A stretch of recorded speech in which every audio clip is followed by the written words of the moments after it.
All right, yeah.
Start with the Pledge of Allegiance. I pledge allegiance to the flag of the United States of America and to the republic for which it stands, one nation, under God, indivisible, with liberty and justice for all.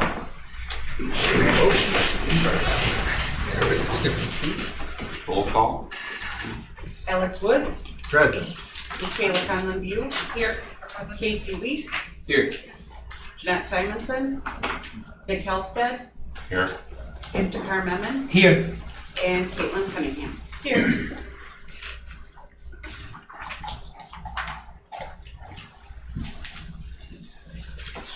Has this meeting been properly verified? Yes. Okay, we'll start with public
6.1, gifts and grants. Sure. So we have two very generous gifts. One of them is a gift for the school supply donations from Jeff and Vicki Iverson. She usually signs everything class of 75, both her and her spouse are graduates. The second one is from the Department of Corrections. They also have been very generous. This is the commissary sales that they do at the Boys Camp, and they have really appreciated the work of our Adaptive Sports League, and so they have committed their next couple of fundraisers to making those donations to support the ASL. I don't know if you guys have all gotten the calendar for the fall ASL season, but there's lots of really lots of kids involved, and it's very fun to go see. So if you need that calendar, let me know. And then finally, we received a grant. It is a peer review mentor grant. That is a grant that must be written in collaboration with another district. They won't allow you to do it individually.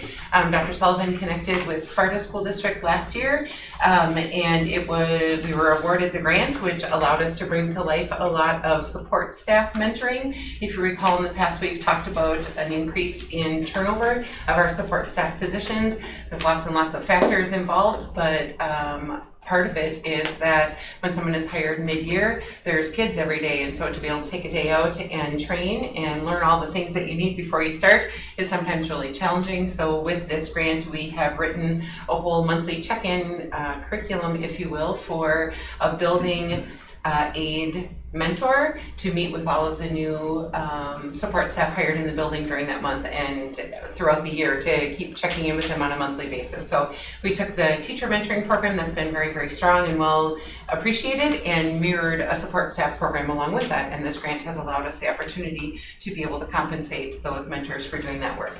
In addition, it also has helped to pay for some of the time for the teacher mentoring committee to do the work that they've been doing as well. So we appreciate Dr. Sullivan writing it and appreciative for the grant opportunity. It was for a total of, I should have said that out loud, total grant $24,772. And then that grant does need your formal approval. Question? To accept the grant. Second. All in favor, signify by saying aye. Aye. All opposed, no. None. Motion passes. Moving on to 6.2, Tiger Boys Soccer. Guess it's 7.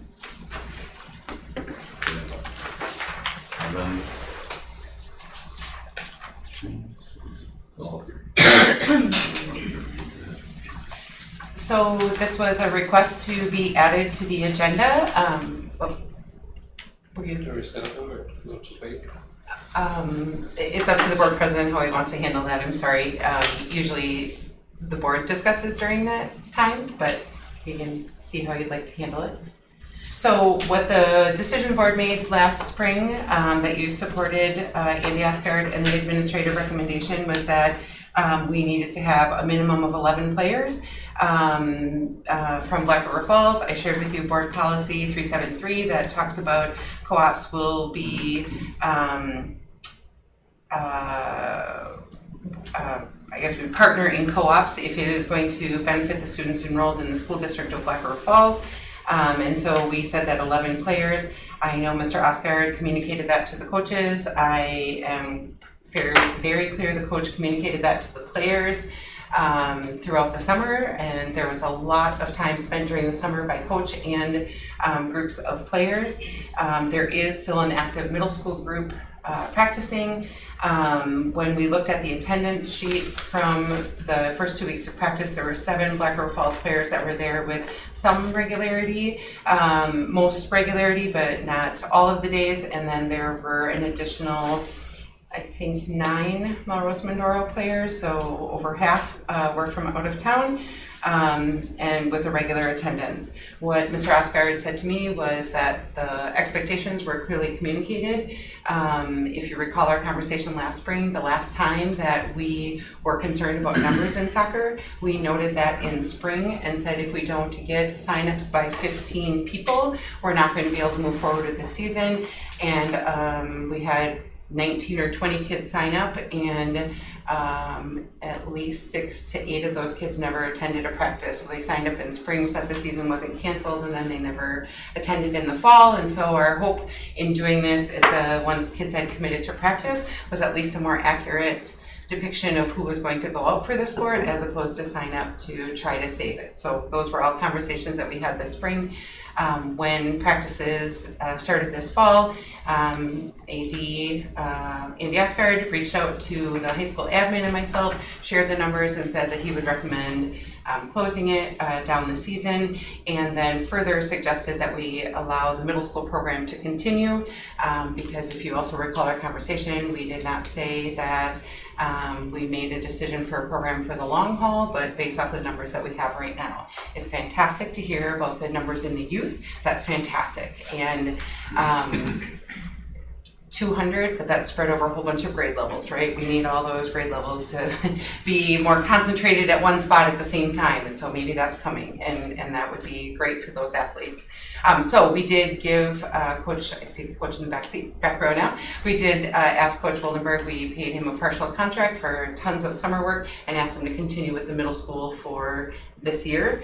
And the question that really sits before us is by October 1st, we would need to file with the WIAA if we wanted to be a co-op school next fall. So I heard some parents speak tonight, as I'm sure you did, asking you to reconsider this season.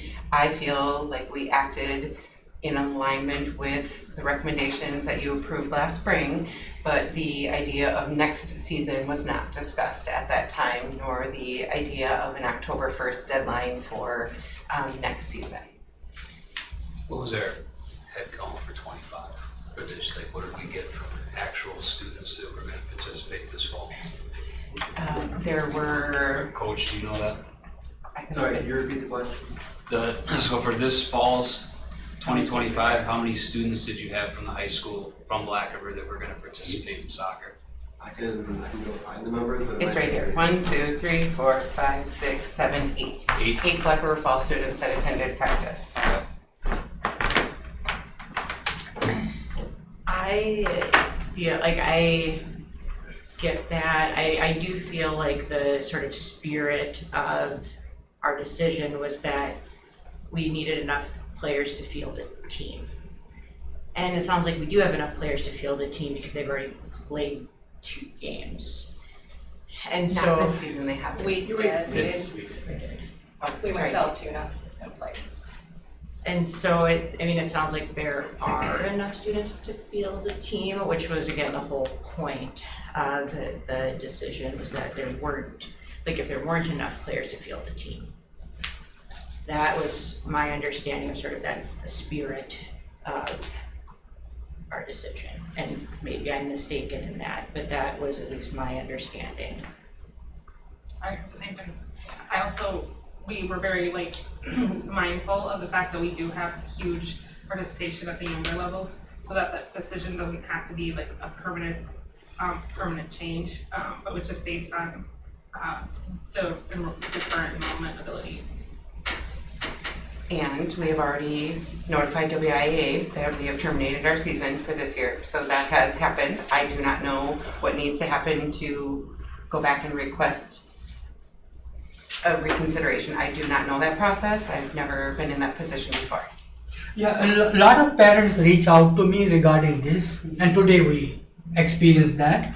In the policy 373, it says the district activity director shall explore the potential cooperation arrangement in accordance with WIAA regulation, policy and procedure. So our director must have reached out to WIAA. That's how we got a co-op. Yeah, to borrow other athletes from different schools to make a complete team to play. So that is very possible, I guess, in my opinion. I hear what all three of you are saying, and I reviewed the video myself, what we talked about, and we had said that we need to be able to field a team with Black River Falls players. I listened to the videotape of May's meeting, and we said we need to be able to field a team of 11 with Black River Falls. That's why that's what was in the notes, that's what was in the, so I don't disagree with, Yeah. like, I'm not disagreeing with that. I think that the idea that so many games had been canceled because we couldn't field a team, like, that was a big, like, Yep. point. And so I think that, again, sort of the idea that we can't field a team, it seems like it might be worth reconsideration, is all I'm saying. I think it's potentially worth reconsideration and would be worth finding out from WIAA. You look at you gotta think about the numbers though. You got 4 grade levels and there's no JV, there's no C team. We're just trying to put 11 kids on the field across 4 grade levels. That's 2 kids, 3 kids per grade is what we're trying to get, and we can't get that number. Well, we, We barely got 2. games. Not from our district. Like, we got co-op kids, we have from other schools to come in and play. So I guess my mindset was something like this, is that the onus needs to be on the kids that do want to play and getting their friends to come and play the sport with them, or getting some younger kids that they've mentored along or that they've brought along through the youth programs or whatever it needs to be in order to get that number 11 to happen.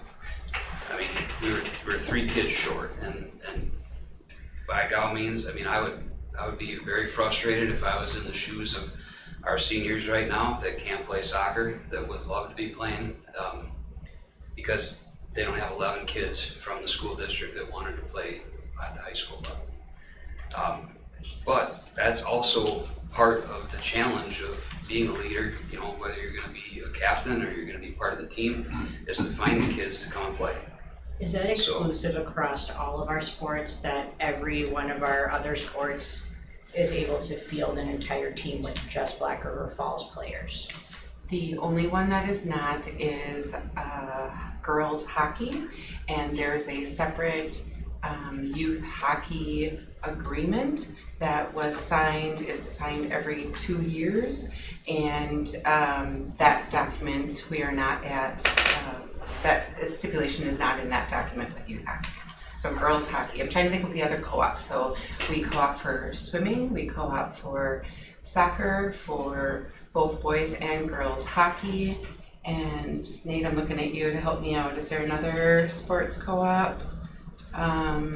Wrestling for a while. For a while we were co-op with Alma Center for wrestling, but I think they only had like 1 wrestler. So How many people are in the Black River Falls, like, hockey one compared to, like, what percentage wise? I would have to look at a roster, I'm sorry. The girls, so girls hockey does, such a long segue, girls hockey doesn't have separate divisions, and so they're like, Black River Falls plays against a co-op of Spash, Stevens, like all of those together, so I think there's probably like 8 or 9 school districts in the girls hockey co-op. I can certainly look it up for you, but I don't have that list off the top of my. I think just last year, though, they probably had 6 seniors playing. Yeah. Just seniors for hockey, and you only need 6 to get on the ice.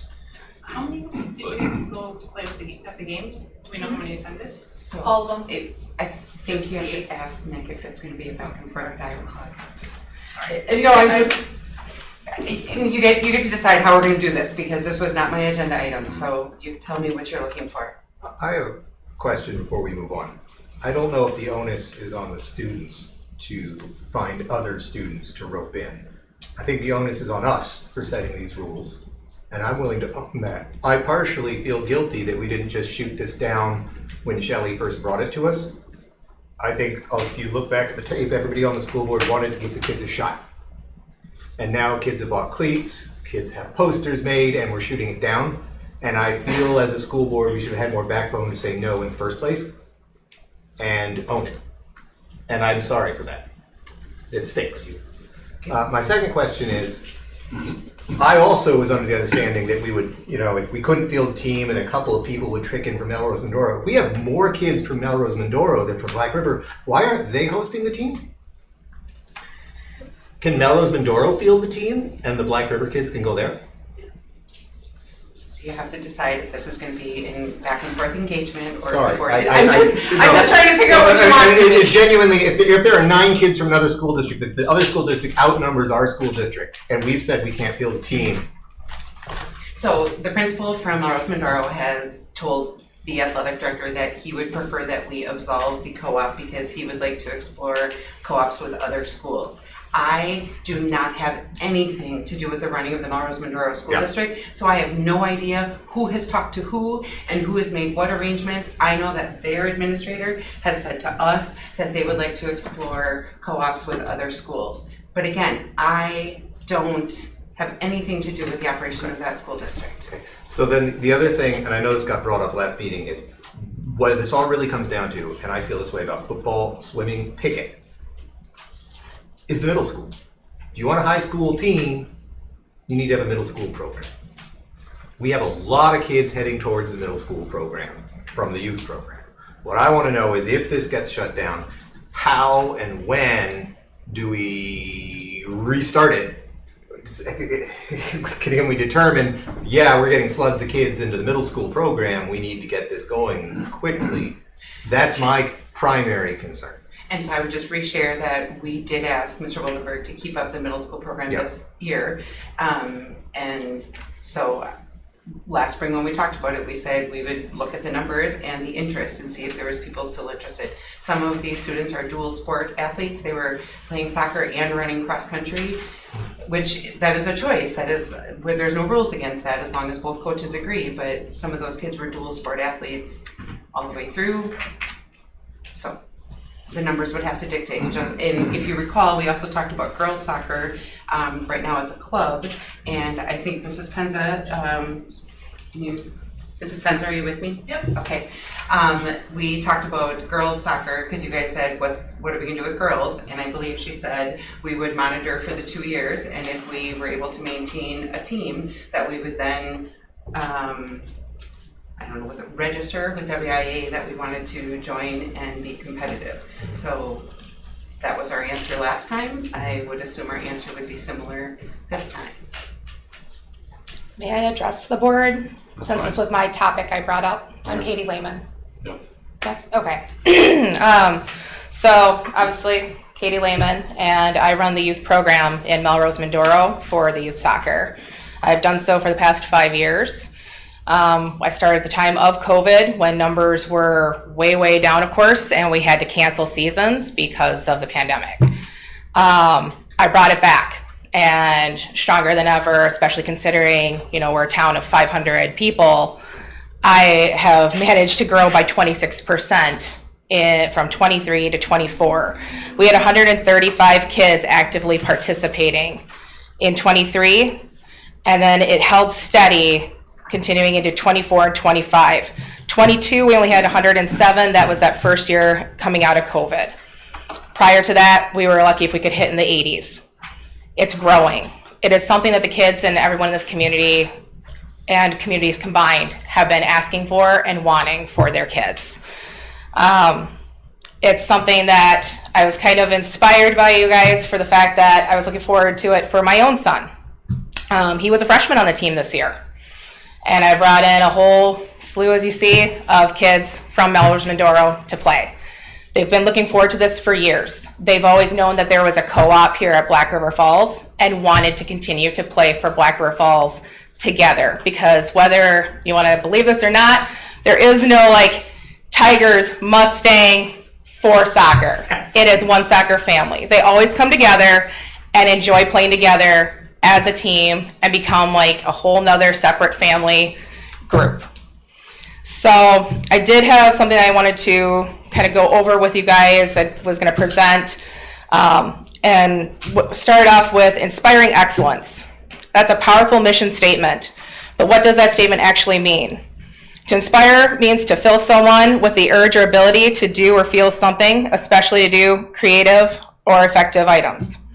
You can inspire someone to act by encouraging them. For example, a soccer coach inspiring a team to try their hardest and never give up. Excellence means the quality of being outstanding, extremely good, or superior, reflecting high quality and merit in a person or thing. It involves a commitment to continuous improvement and development rather than a fixed endpoint, which distinguishes it from perfection.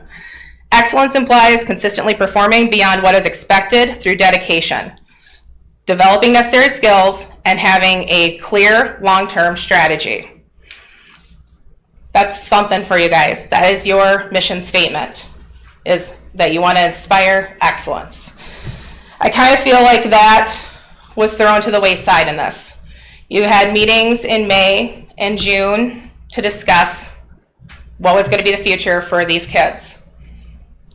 I was never notified, and my son was going to be playing this year. Wasn't until we headed into those first practice week that I finally got notification that, hey, we're having practice, here's where it's going to be and when. How are we expected to try to grow, or how, if anyone else you wanted us to try to bring more to the table if we're not given that opportunity?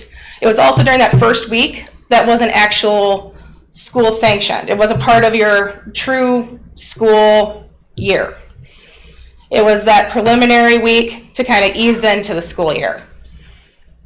From what I had heard, numbers were way down in attendance at Black River Falls from the students attending that first week.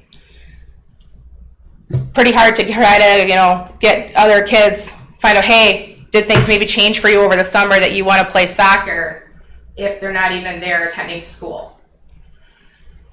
I watched my sons play soccer as their first introduction to sports of all kinds. The kids truly love it will stick with it all the way through into their adult lives. And I have seen that firsthand through the years that I've been running the program. My oldest son, Blake, has been an active athlete for football, baseball, basketball, wrestling, and of course soccer. Blake, like many teens, was looking forward to the season. He talked about it a lot with family over the past year, especially as he was excited to meet his new teammates in high school and looking forward to growing in his soccer skills with a new group of friends. Imagine our surprise and disappointment when we heard that the sport my oldest son planned to play through his entire high school academic career was no longer going to be an option, especially after receiving a practice schedule that was heavily dependent on parent transportation, which I obliged and transported a lot of the kids to those practices. Receiving a game and tournament schedule, participating in our first team event in Altoona, and Blake proudly putting on his first high school team jersey for the Tigers as a soccer player. A week into the actual school year, the amazing experience and opportunity that inspired so many kids and teens was ripped away from them without asking any of them or their families that are involved. I have watched the June meeting several times where he decided the fate of the high school soccer team without consideration of the devotion behind these teenage boys and their families. There was a statement made that games had to be forfeited due to not having enough players, which was kind of touched based on earlier.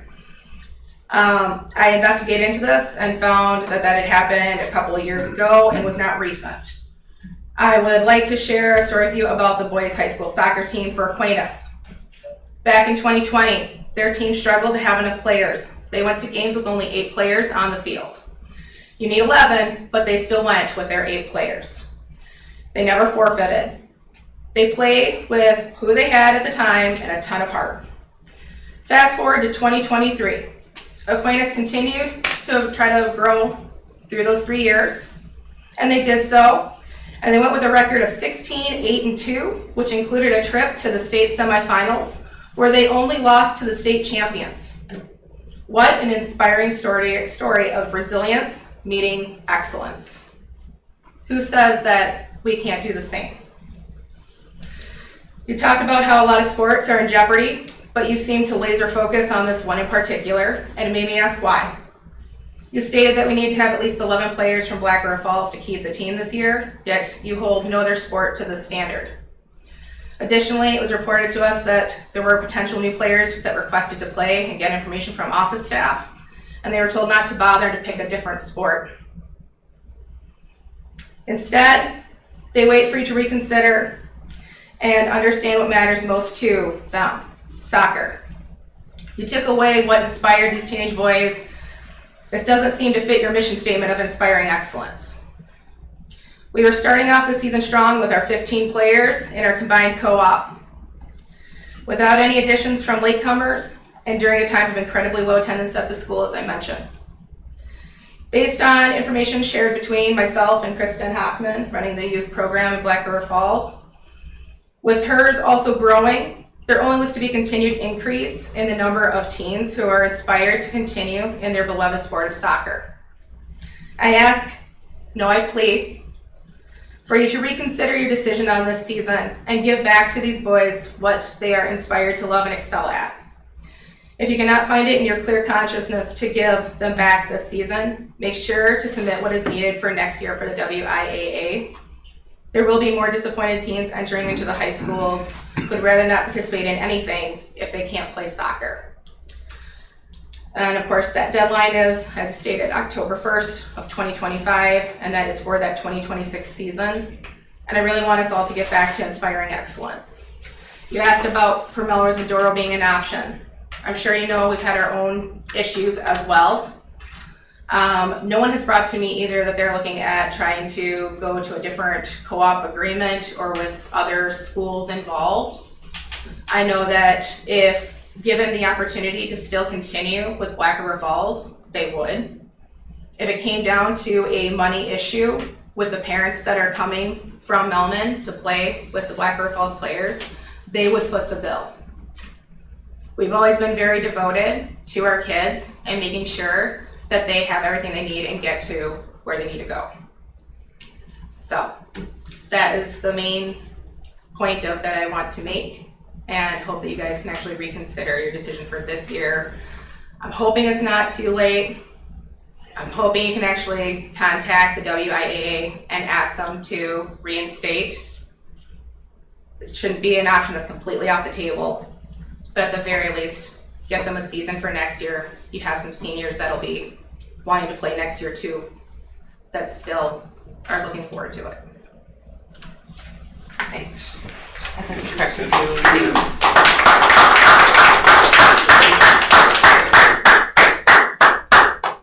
I'd like to just correct a few things from the district's perspective. And parents, you 100% view the world through your lens, and that is your responsibility to advocate on behalf of your child. So I'm not discounting anything. I'm just going to share what our system did, because a co-op agreement is between two school districts, not between parents. And so the school board approves all of our co-op agreements. Even if parents wanted it, if the board said no, you have that right because you are the ones that signed it. So I just want to be clear that I don't know what Melrose administration is thinking. I did not talk to him prior to today's meeting. I just talked to Andy Asgard. I want to clarify that Melrose Medoro School District was notified last spring when the decision was made. There was not a surprise this fall. I know it had been talked about regularly with the kids that were practicing. When we talk about season and not season, this year WIAA changed the summer contact days requirements and opened the floodgates wide open, that coaches could meet a lot more during the summer. And Mr. Wildenberg is extremely dedicated and puts in tons of time, and so he was with those athletes a lot this summer. I am very clear they all knew the timeline, 2 weeks of practice. So when did those 2 weeks start? Our jump start days were a non-issue. We said 2 weeks from the day the WIAA season starts, and that is the days that attendance were counted. So I just want to clarify that the low attendance at the high school during our jump start days did not negatively impact the attendance that was taken in the soccer. Finally, I have heard this statement before that people in the office said don't bother, and I dug down because that is unacceptable. This is what I believe, this is what I know happened, and if something else happened in addition to it, I am unaware and was not able to track it down. There was a student whose family was open enrolling their child into Black River Falls because they had a high school athlete that had played soccer elsewhere, and they were going to open enroll into the district because the student wanted to continue playing soccer. That family went and met with our athletic director, activities director, and said, should we come here? How solidified is the soccer team? And he said, to be honest, it's up in the air. This is what we're going to use to determine whether we're going to have a soccer season. WIAA rules, it is ridiculously specific, but if a student attends a school for even 1 day in open enrollment, they are then ineligible to play anywhere else for that season. So that family took that information from Andy Asgard and said, we're not going to risk it. We're going to open enroll somewhere else where he's going to play soccer. So I know that happened and might sound offensive, but that is not the same as kids walking into the office and being told, don't bother, there's not gonna be a team. So I just wanna clarify that piece. And then finally, I would ask if you've talked to the Melrose Mindoro School Board, because you have an elected group of officials and a superintendent who manage your athletics and your teams and your budgets and all of those things. And so I feel like the board is gonna decide what we're gonna do for this year, and before I can make a recommendation to you about next year, we need to talk to the Melrose Mindoro School District official to see if they're interested in a co-op for next year or if they have explored something else. So I just want to be clear to the board that a group of very well-intended parents can't make that decision on behalf of the school system. The October 1st deadline for next year Yep. is going to happen before we have another school board meeting. Right, and so I would ask that you make what you are open to and are agreeable to. Well, actually, you have a special board meeting tomorrow night, so I could. What's our 8th grade head count right now? How many 8th graders are playing soccer? I'm sorry. Mr. Wilderman? Yep. On our middle school team, 2. Okay. What was that? Two. Two. On our current middle school team, there's two Two 8th grade Two soccer 8th players. graders and the rest are, how many 7th and 6th graders? I'd have to check. I believe it is mostly 6th graders. Okay, so there's a bunch of younger kids coming up, but there's not a bunch of, the cavalry's not gonna arrive next year for the high school team. And we'll lose how many seniors this year? 3. 3? Yep. Okay. It's a tough slug. I mean, for the numbers that we put out there. like- And as So- you heard tonight, we know that youth soccer went away for a while and is raging back, but they're still not high school.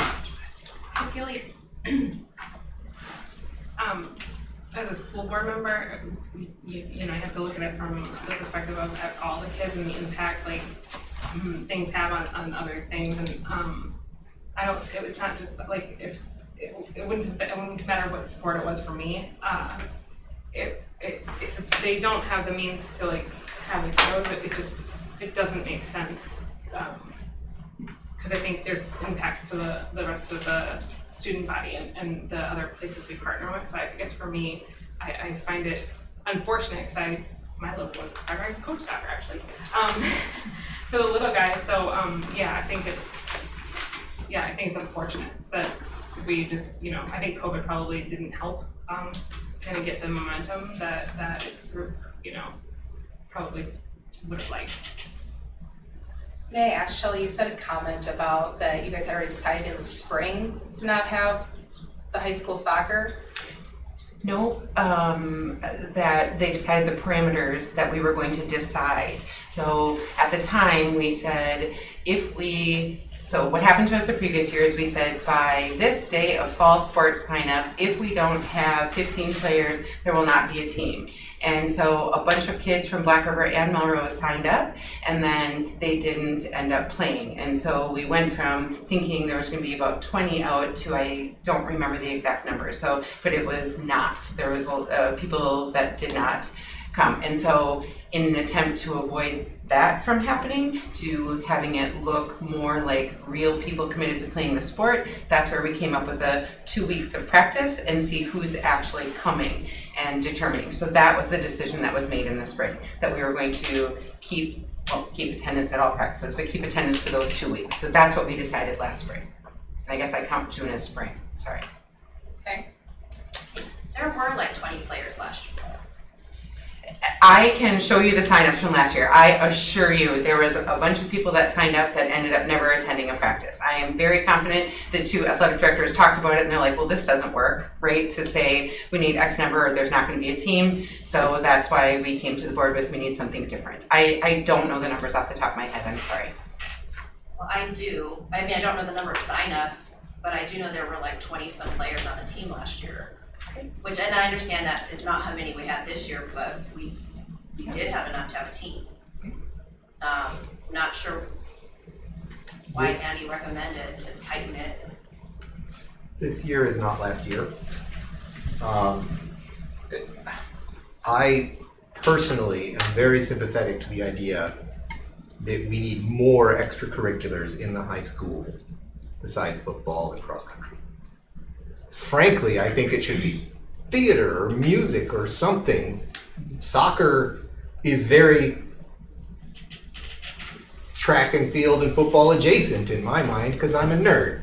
I would have avoided all these things like the plague when I went to high school. I did theater tech and I did chorus. And we do have that, just to be clear, I you know, could also do that. I know, but it is the same thing. I like soccer. I played soccer in elementary school. I was too fat and slow to be a good high school soccer player. And but I get it. I get it. I really do. And there's a host of issues that will have to be worked out whenever this is going to be a problem with enrollment in any issue. We did make a decision. We kicked the can on it a little, and as I said earlier, I feel bad personally for that. I feel like we could have just listened to Shelley and said, done. But I didn't recommend cutting it at the time, just to be clear, so you wouldn't have been. We all did decide to give it a shot. We could have just voted to not. And I do feel that now we are back in the same place we were in the spring.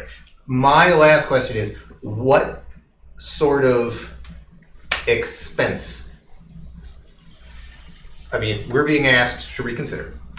Short of looking dumb, which I don't ever mind doing, and bugging the athletic agency at the state, what does it cost us to do this?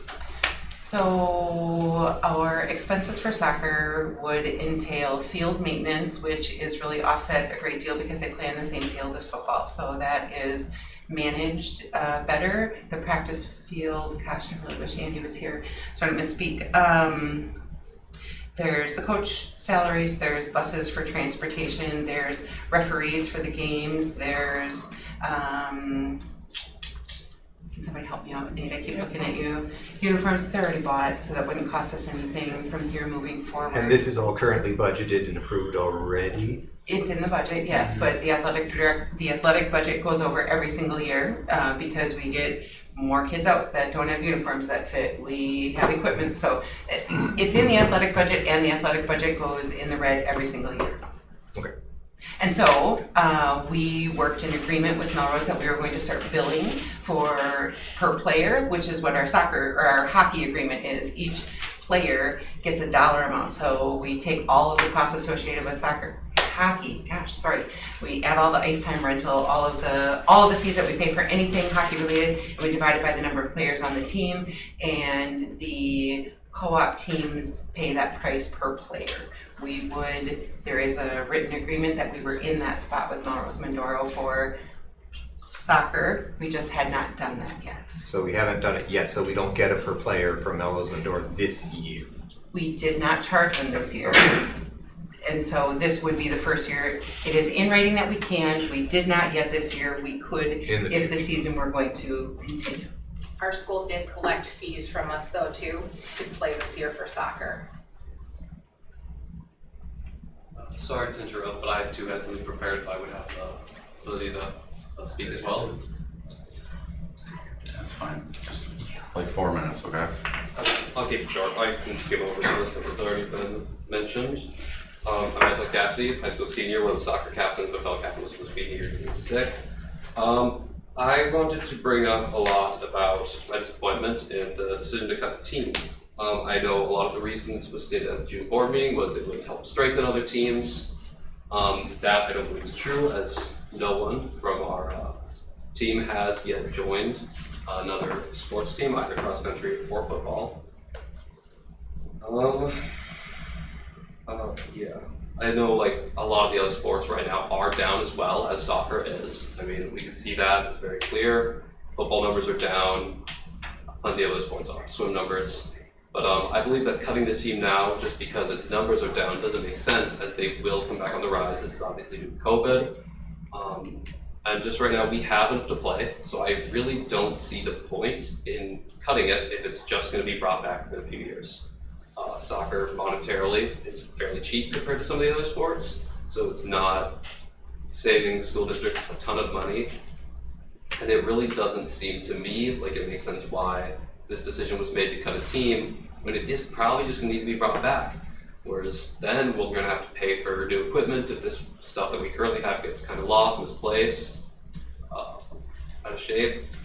And I just don't see the point in that. Soccer has a benefit to the school. It keeps attendance up, it keeps grades up, it keeps kids interested in going to class and just overall participating well. Try not to repeat stuff that I had prepared, sorry. So I just do believe that the school should consider bringing back the team as soon as possible. I understand it may not be possible this year, but I believe trying would be a great thing for me. I personally wasn't allowed to play my junior year due to an injury, and I would love to be able to play my senior year, but I would also love for my brothers to be able to play in the future and for them to have a team that they can love and enjoy. I don't want to take too much more time, so thank you.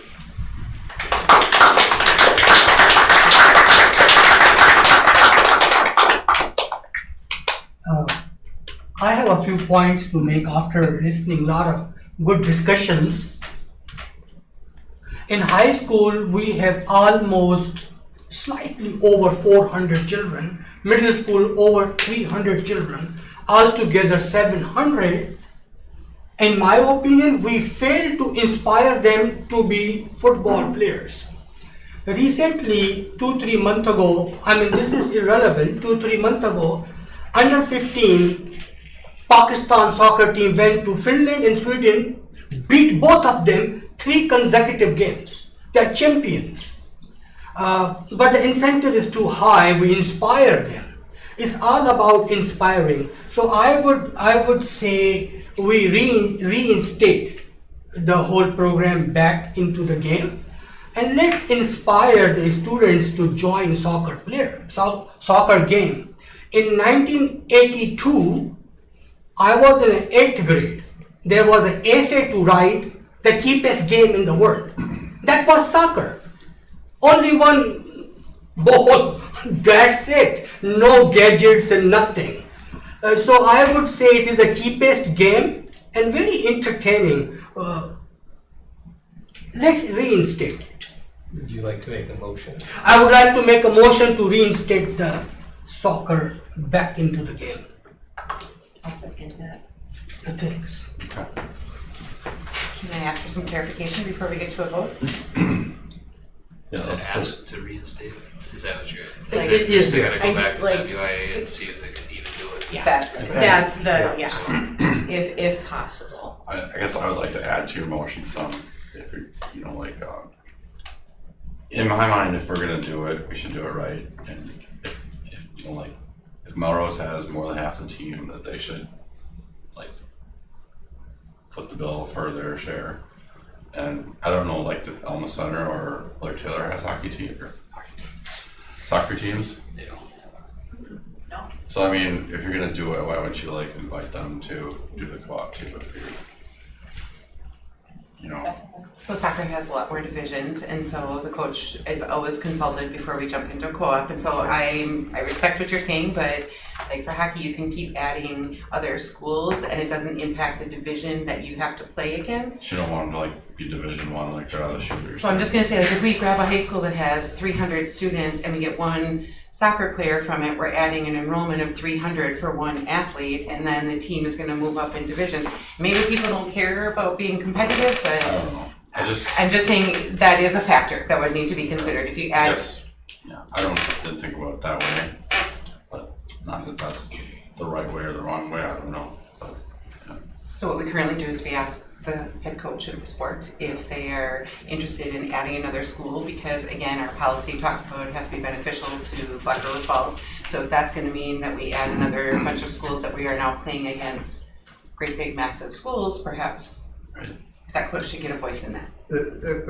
A question. I was under the impression that if we did not have 11 players on the field, we had to scratch. There was a discussion of a team fielded with. Is that still legal? I'm not gonna argue with anybody else's statements. Andy Oscar just told us that if it's a WIAA game, you They have to cannot scratch. start unless you have 11 players. So whatever other teams did, I'm telling you what Andy told me about WIAA. And I would like to kind of know that detail too. I'm struggling. I'm telling you what WIAA says, you have to have 11 to be able to start. The other thing is I think if we've got 3 leaving and 2 coming, we're gonna make a decision about how to handle this year. We should also collectively make the decision about what we're gonna do for the next, because there's a good chance we're gonna stay in this situation until we get that higher enrollment coming through with the littles. 3 years. So, by the way, well done, to the gentleman who showed that, that was good. Your academic correlation was wonderful. Yeah, so I think we should kind of think of it collectively as like the entire, you know, cause we don't wanna sit and do this every couple months because we're gonna continue to struggle. Girls can play on boys soccer, and so for a couple of years, we were able to field 11 because we had some girls that played on the boys soccer in the fall, and now that there's girls club soccer in the spring, they are not also playing boys soccer in the fall, and that has also impacted the number of players. Have Nate, they- is that accurate? I'm actually gonna correct that a little Okay, bit. please. The girls that did play with the boys have graduated. The girls that But play in the previously, spring- that was a helper to get us to the Right. number of players. The Okay, players that play in the spring right now, let me know, they do not want to play in the boys team. okay. Like, And most that- of them don't wanna play with the boys just because they're Yeah. different skill levels. Fair. Some others have fall sports, they'd rather play tennis, they'd rather play golf, volleyball. Absolutely, there was no judgment, I was just simply sharing that's how we got to have enough players in the past, because we had girls that were playing on there, but you're absolutely right, that's not the only reason that they're not also still playing, so. Well, the interscholastic agreement says for the benefit of our students, we enter into co-ops. Yep. We're in a co-op if we can field. Frankly, when I said we didn't have enough people to field, I didn't realize that we were gonna have 9 kids coming in from Melrose Mindoro. Again, it's possible for me to have egg on my face either way. If these kids don't show up, I look stupid. If they do, and I say the opposite, I look stupid. I mean, we all are dealing with a tough issue with very fine numbers, with very fine margins. They could bite either way. We've already made a decision on it, and now we're talking about going back on the decision on this. It's just wretched. This is a wretched issue. We also have an entire year to get other people interested in soccer. So the number of people enrolled currently does not represent the number of people we might have next year. Reinstating this year really does not have any impact on next year with how it stands right now. Because next year was already a question, and so there really is no impact. We have enough players to field a team this year. I thought, I'm sorry, maybe I misunderstood. Was Melrose Mindoro, weren't they looking at a different co-op if we, That's what their administration has shared. so, But I have not Maybe we- spoken to yeah, him to maybe we ask. should clarify that Yeah, before we make a do. decision based on. Well, There's time, so I think there's 2 things, right? So we got Iftikhar's motion, Yeah. which we need to Which figure out if has a somebody's gonna second that, I right? think. And do you wanna, Wait a second. it's already Now, been seconded. second, so you're gonna amend that, do it to ask Shelley to find out from the WIA if saving the 2025 season is even a possibility, because we've already told them that we are not. So we have to figure out whether we can, Yeah. whether they allow us. So I would move to amend Iftikhar's motion. Is I this, don't think Robert's rules will let you amend somebody else's motion, Iftikhar. but Iftikhar has to do it? yeah, I Ah, believe. see. yeah, I would like He's to. a parliamentarian right now? Yeah, we Yeah, I'm a parliamentarian. Perfect. I like that. Let's go England. Yeah, I would like to amend to ask WIAA. So since Marty has to take the notes, let's clarify. I'm looking at her face and she is not clear. So, can I paraphrase and you tell me if this is what you mean? Iftikhar would like to make a motion that we investigate whether WIAA will allow us to rescind our withdrawal from the WIAA season for the 25 fall varsity soccer season. Caitlin has seconded that. And that if we're able, that we do so. Correct. Yes, and that I Sorry. second. Yes, I will And second. if WIAA says no, I would hope we can agree that we not ask them to keep practicing without any sanctioned games. Yes, no? So finish the motion, right? So Yeah, if exactly what WIA you says said. so, we will you're moving to reinstate the season. If WIA says, I'm sorry, no, and other schools have likely rescheduled, so chances of being able to step back into the full schedule are slim, but I don't know, I have no idea how many schools are readily available trying to fill schedules, I don't know that. I would prefer to not make a motion on the supposition. And so I think we just need to do that first part of Okay. it first. Can we add, getting in contact with Melman and understanding a little bit more where they're sitting? Well, we have a motion on the floor. This board needs to take action based off of what you believe, and then they get the information and they do what they want to do with it, right? Because to your point, they could have said, we'd like to host a soccer team next year. Or, and if they think that we're not gonna be around for the next 3 years, why wouldn't they go try to find another co-op for their players? That sounds legitimate. I can't say anything about their board or what they wanna do. Is the motion being amended? To just say that if WIA says it's okay, that we would move forward, And is if, how I and got if it. they say it's not, Caitlin was not willing to second it with that second stipulation on it, if my notes are correct. So if WIA says that we can rescind Our us withdrawal, canceling, our withdrawal, then it will be reinstated. correct, for the 25 season. Okay. And no, if they say no, then We have not, that part is not added to the motion. yeah, I mean, if we say no, there's no additional action, we've already made a Oh decision. my gosh, guys. I don't know that there is additional action if they say no, we've already, Then we have to go by what they say, right? yeah, then we're already just where we're at. Okay. Caitlin, you're seconding. Seconding. that. Okay. Yes, you did. Yes, you did. Okay, I was kind of like questioning if you're, okay, I just, fine, but yes, I am seconding that. okay. Any further debate? No debate. Okay, and we will go forward to voting. All in favor, signify by saying aye. Aye. All opposed, signify by saying no. No. No. 2, I'm 3. abstaining, I don't know, make sure that. Okay, 3-2. Pass. Alright, motion passes. so Marty, you have to record the nays and record the abstention. Thank you. Motion passed. Motion did pass, so I will reach out to Andy as soon as we are done and figure it out. 26. I just know what about 26. Maybe give us some guidance right now on So, what we're going to yeah, try to October go. 1st, we need to either be in or out.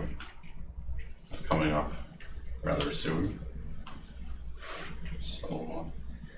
So, just my 2 cents on this, like I'm perfectly fine with the 26th season and us going after it again. I think, I stand firmly that we need 11 kids from Black River Falls that want to play the sport for us to offer the sport to our kids. You know, I think it's awesome that the Melrose Medora School District has as many kids that want to come and play with us, that's great. But we need Black River to be a part of, if we're gonna pay for the majority of the sport, you know, then our kids need to be participating.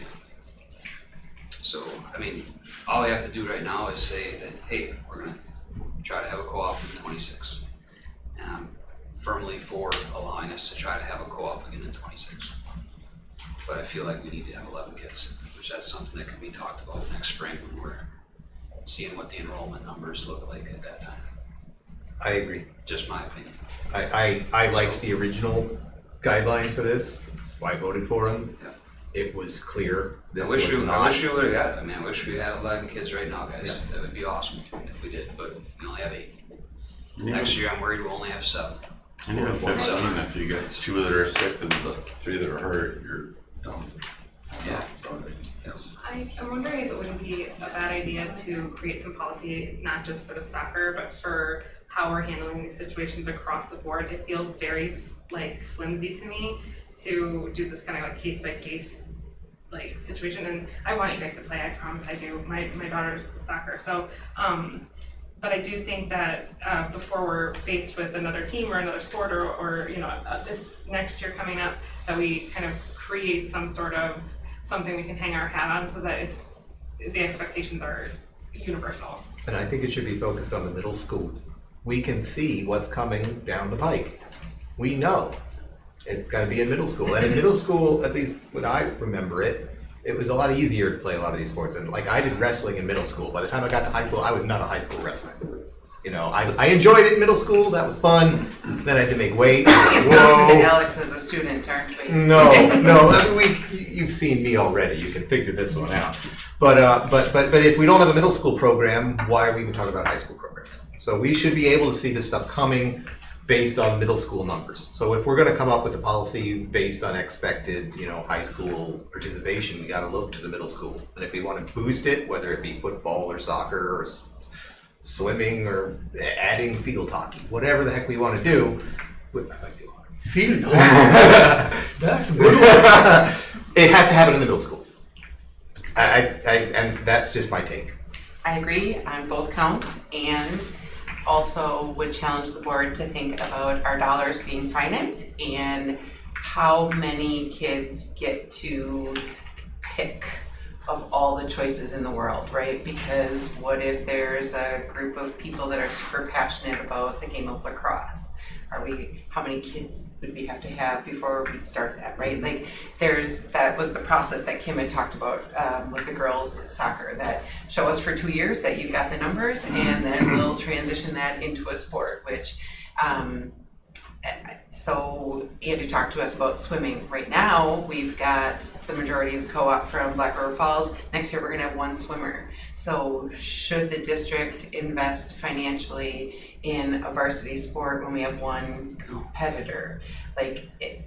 And will that family be super disappointed when that sport goes away? Of course. And so I do think we need a process, and that's so hard to draw that line because every sport needs a different number of players. Every sport, you know, it's just not black and white where everyone would follow the same process, I guess is my point. Do you think Andy could put pen to paper to project forward? Well, and to look at like what would be the minimum number from the district for us to field a team? Yes, we definitely could. could Just do it across every sport that we actually have active.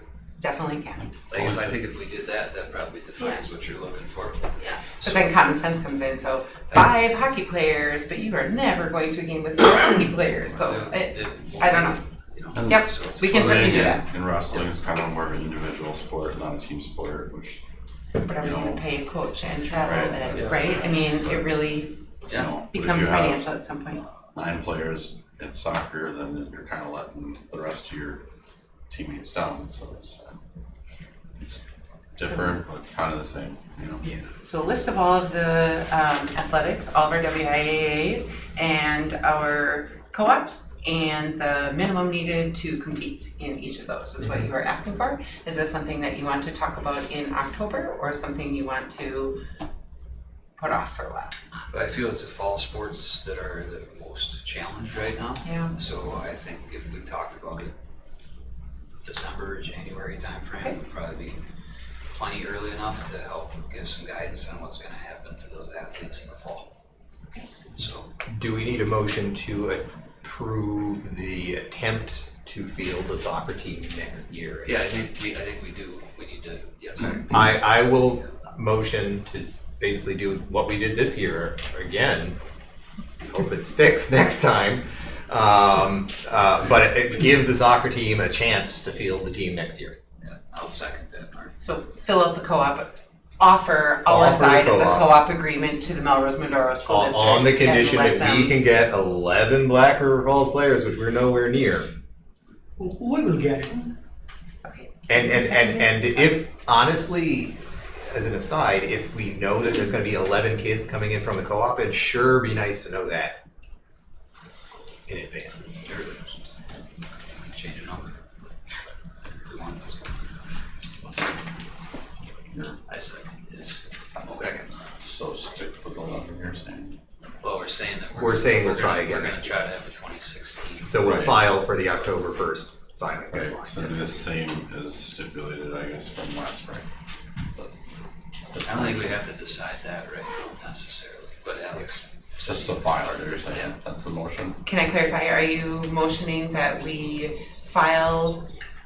offer a co-op agreement to Melrose Mindoro for the fall of 2026 period? And we need 11 Black River Falls players? Can you clarify what your motion was? I said and. And so are you still seconding it with an and? I'll Okay, second. just wanna be clear.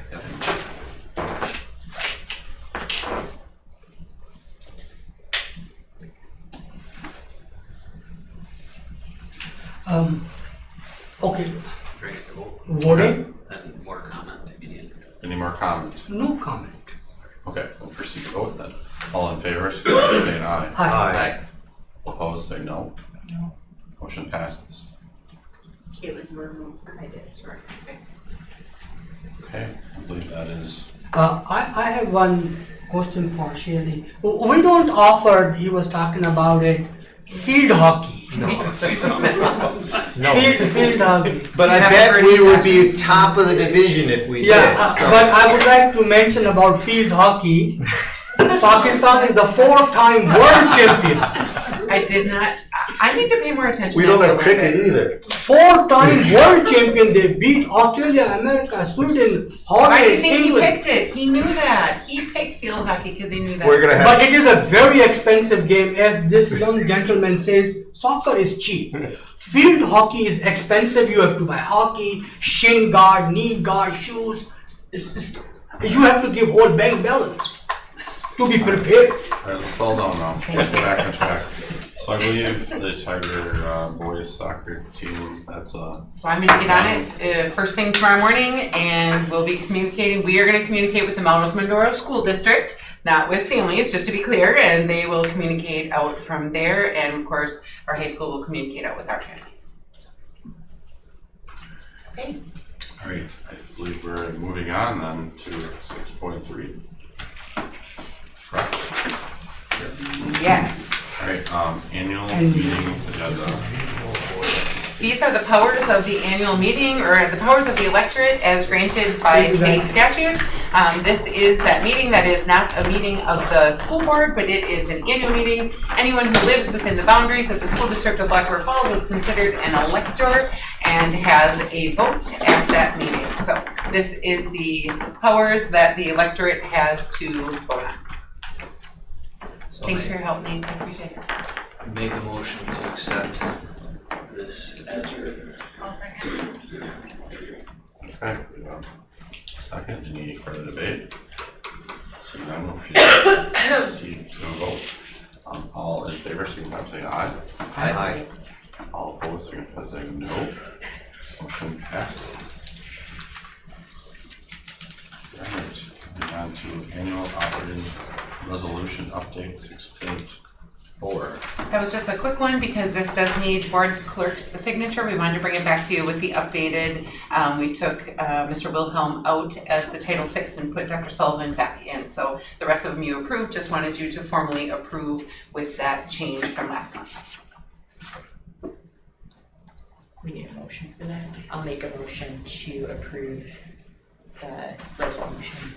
I'll second. Any further debate? All in favor, signify by saying aye. Aye. All opposed, signify by saying no. Motion passes. Next up is 6.5, listening sessions regarding operational referendum. Excellent. So Brandon and I went over and talked to the transportation department and got some great feedback from them. And it was just very interesting. I started off by saying when we start talking about a referendum possibility, most people in the community would go talk to one of those fine gentlemen before they would come and talk to me about it because they're very well, and that's legit, right? Because they are people that they've known and trusted and they go have coffee with every single day. And so they would ask them. And so they were a wealth of information and we asked them what are some of the things that would be helpful to them in their work that would impact student success. And they had some really creative suggestions for us and some things that Brandon and I thought of. They were like, no, we don't need that, which fabulous. The thing that was perhaps the largest request was additional adults to ride some of the routes. And they said not every route needs it, and nobody needs it in the morning because they said the kids are very sleepy in the morning. But after school, they said the ability to have another adult on the bus in the afternoon would be an absolute game changer in terms of safety, because we also asked about like attendance. What are some things that might stop kids from coming to school? And they said that the bus ride is very painful for some children. It's a K-12 environment with one driver who's also driving. So that was a really creative suggestion from them. We asked them about districts who contract out their transportation services versus us who own all of our buses and hire our own employees. And they just said, so another company would come in here and try to hire us to drive these buses and they would take a cut of it. That seems silly, especially since we already own the buses. And so they were really helpful. I don't know if you remember any other feedback. They do it, specifically. and they have a little community over there, right? They Like do. Chrissy Prenchinsky runs that garage, and she does excellent things, and they're a little community. And then the other thing was adding another bus into the budget. Yeah, for sure. Like just to get to the 2 or Because of try the to get aging. 3 buses per. Get back to our 2 Back for to one. 2, okay. Mhm. And do some catch up now because we're getting older than the 10 years. And they said it sounds little, you can feel that when you are getting to 10, 11, 12 years on a bus and the amount of time we're spending fixing them versus a newer machine being updated.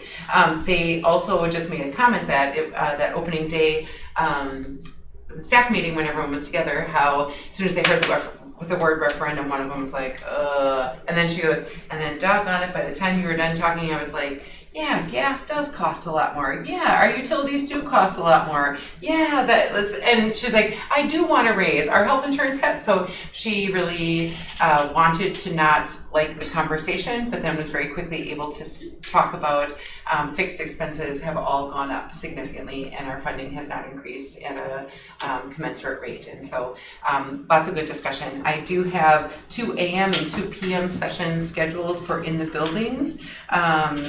The 22nd and 24th are the afternoons, and 23rd and 26th are the mornings, and we're gonna go one elementary campus, one secondary campus for the AM and the PM, and give those staff that same opportunity to share. If you'd like, I'd happily send out calendar invites so that if you're available, you can join us. Please do. Or if not, Especially AM, because I Okay. can do You them. only want a certain number. you wouldn't be doing any board business, so we could post it and just say there may be a quorum of the board, but no board business would be conducted because it's a listening session only. So those are coming up, not this week, but next week. Hopefully we get a good turnout of staff. As far as community ones, I really wanted some input from you guys as to what those should look like and where you thought we should house them. Do you think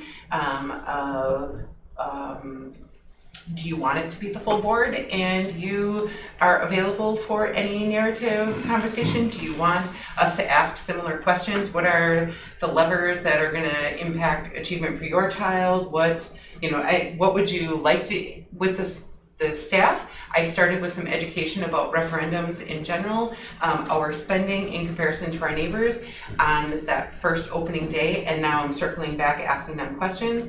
Do you want some education pieces to the community first? Or is it just a listening? How would you like that to go? And I feel strongly that the board needs to be a part of that discussion. And so whether it's all of you, some of you, one of you, whatever, I just want it to not be a we they thing, that everyone looks at it as a unified discussion. So you can't really do a public comment without telling people what they're commenting about, and without laying out the theory of the case. So what I would say is 6-7 minute blurb tops, Okay. and then listening session. And if that is a chance to convince people why this might be important, as you pointed out, with a bus driver who didn't think they would have skin in this game and then realized, oh, they do, that's important, because those are the people I want to talk to. Those are the people, we don't need to talk to people who want to give us money for the schools. Yeah. Because they already want to give us money to the schools. We need to talk to people who do not want to give us money for the schools. And so in the announcement of the event, we can certainly, we're gonna have to tell them what they're coming for, right? And so send some, perhaps some thought starters, like, should I give any, So for an invite, we can put it in the paper, we can put it on social media, an email can go out to all district families, but that's not the same as the broader community. Just the So- basics, 82% of other school districts have done this. All right. Expenses have gone through the roof, we have been cutting back for a decade now. And I think the piece of our neighboring districts, the districts that Comparison. we're losing enrollment to.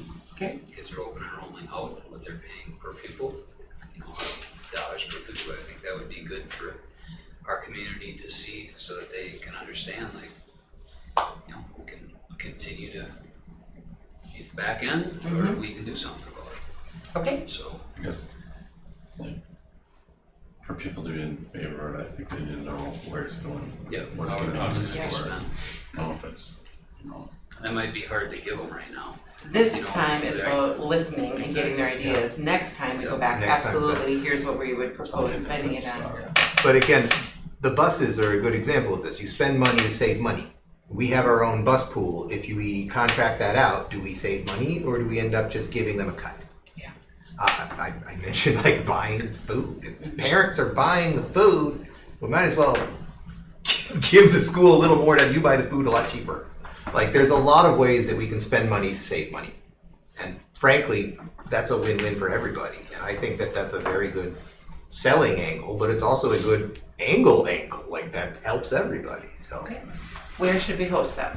Can I add one thing? Sorry. I know that this coming up is a listening session, but something to add to that is no increase in equalization aid across the state. And so the state biennium budget is very much set up to put the precedence on the taxpayer in order to foot the bill for these. So the amount of referendums that we're gonna see is gonna be a lot. The districts that decide what they're gonna spend.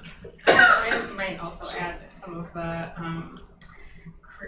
Jill has done, I'm positive you will as well.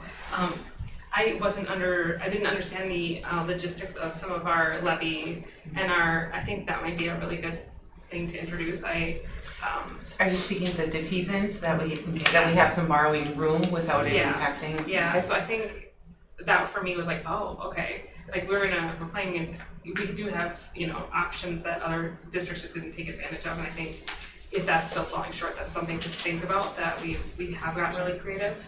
I also would love to make sure we have childcare available. So outside of the space the parents are in, so that they can. Wherever we decide to host it, that we have some, okay. Yeah. What ideas, where do you think people will come? The school.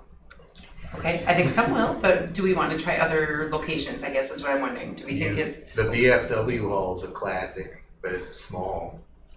if we could fill that place, I'd be thrilled with that many people engaging. Honestly, I'd be thrilled with that I many guess I people. don't really see a point in having it other places. So Think the school's fine? Okay, and there's, why not use what you have? okay. I guess that, what I was gonna say is whatever is the least cost in the district to host the sessions, and if the people are gonna be there, I don't think the venue is worth. Okay. They're gonna come or they're not. It's not a big town, so unless we're going to leave town, might as well be at the school. So, I'm sorry. Could we do one out of D1 as well? Mm-hmm. And maybe partner with the education department on that and see if we can. I would really like some additional feedback there. That's smart. I was wondering whether D1 or the tribal office building, I wasn't sure which one, but if it's in the evening, it's probably easier at D1, because tribal office building by like 6 p.m., I think is it 6 p.m. already when we were meeting out there that they usually shut down? Yes. Yeah, okay, so D1. We're doing a listening session for some work at a parent focus group for some work at the high school, and we decided to do a lunch out at the tribal office building, because people can come during their lunch break, but. One thing that we mentioned when we ended with the bus garage is that this isn't some foregone conclusion, like this is just listening. We're not automatically doing a referendum, anything like that. This is just listening sessions, so just wanna make sure that that's. Can we make a list of ideas that are just plain good ideas even if the referendum doesn't go through? For example, putting people on those bus routes. That's probably easier to find than drivers, and maybe even cheaper than drivers. And it seems like a dang good idea, regardless of whether we can get a referendum to try to find. We have to pay them. Yeah, well, So exactly. it's not regardless, right? Well, to find a way to make that happen if there's like one or two routes that are really problem with. And so right now there is a specific special education route that Christina and Brandon are working with Christy to find someone to ride, because that's a, Because I wouldn't want to wait 365 days if there's a problem now. yes. Would it make life better for a lot of people if we had 10 of our routes covered? Absolutely. This one is an absolute safety necessity that we must have it covered. It's Got it. a special education student who's a little Houdini that cannot stay in his 5-point harness, and so, yeah. But so because of special ed, we must do it, whereas it would be really nice to do for the other routes. That is also a well stated fact, right? I think it'd be parents, like you and I went around and around with this last year. I'm always amazed at like, because people within the district that are willing to drive, they're called to do it. I think that's pretty amazing, and I would love to find a way that they didn't have to. Okay, so I just want to be clear, this first round with the community is not, it is education and listening. It is not, here's a list of ideas, what do you think? We're getting ideas from them this first time, not telling them what we're thinking, correct? Correct. This is from Okay. community and teachers or both. Both. Okay, Can we utilize some of our other well-attended things to also give parents opportunities to provide feedback where they might not want to come and, in a group of 100 or 20 people, just be a vocal presence, but they would give feedback if it was, low hanging, easy to do in another Talk to us anytime. or are you talking about an electronic survey opportunity, or? Have a meet and greet at when we're at a different function or something where people can get some feedback. I think that's. So we could certainly add on there, these are our 7 elected school board members. If you have comments at any point in time or see these people in the community, they welcome your thoughts and input. Would that be general enough? You have shirts, I know. I have a shirt. I found it too. I'll order shirts. Yeah. So honestly, we have, previously we did some nice polos that said School District of Black River Falls School Board, and asked board members to wear them when they were out and about at functions so that people would perhaps open the dialogue with you. So we certainly can place an order as well. Somebody even returned theirs after they were done with their service. So I will certainly craft that and share that as it goes out. I was just looking for some more input on the community sessions. The staff ones I feel very comfortable with because we already did some of that foundational work on that first day, but I was unsure how much you were looking for from the community. It's tough because you're getting people in there and inviting them in. They're going to think they're getting something, and for you to show up and be like, "So tell us something," they're not going to be prepared for that necessarily. So we'll have to be clear, right? And I feel like if we were to do something electronic, there are a couple of thought-provoking questions that we could send out and say, if you have thoughts on any of these, we welcome your input. Oh, so there are the surveys that the district sends out, what's the participation level? But I mean, this is within families that have active students, not our community, not Right, members not that the broader community. nobody other than their taxes coming in. Yeah. You know, Not great so- response, not great response. Okay. So when you guys keep saying 100, That I'd is be tough. thrilled if we'd have 100 people there to talk about this. I don't foresee that happening, so. Once decisions are made, we have a lot of different avenues through social media and interviews and newspaper and radio and all of that to get information out once decisions are made, but in the solicitation, it's a little bit harder to. The newsletter goes out to all Community box households, right? So maybe something in the newsletter and an inbox where they could provide some feedback to. Maybe Absolutely. something that could come to Julie and her team. I don't know if they could bring it in. I'm not saying Facebook because you're not going to have a lot of the older population probably won't have it. Right. But just something, even if it's part of the newsletter, is something that they just clip out and mail back. You can do a QR code with a Google form or something that people could just, scan. I worry about Because that could go in all of our athletic programs, I'm so sorry. You could. retirees that probably will freak out about, that's the only way I can provide something, so can you? You can do it at churches. Can we say a blurb about this, the fact that these meetings will happen at the annual meeting? Because that's when you're actually gonna have everybody in town there. You're never gonna get a better opportunity to, well, you have a large portion of the people who care enough to go Yeah. are gonna be there. And those people are not of one mind.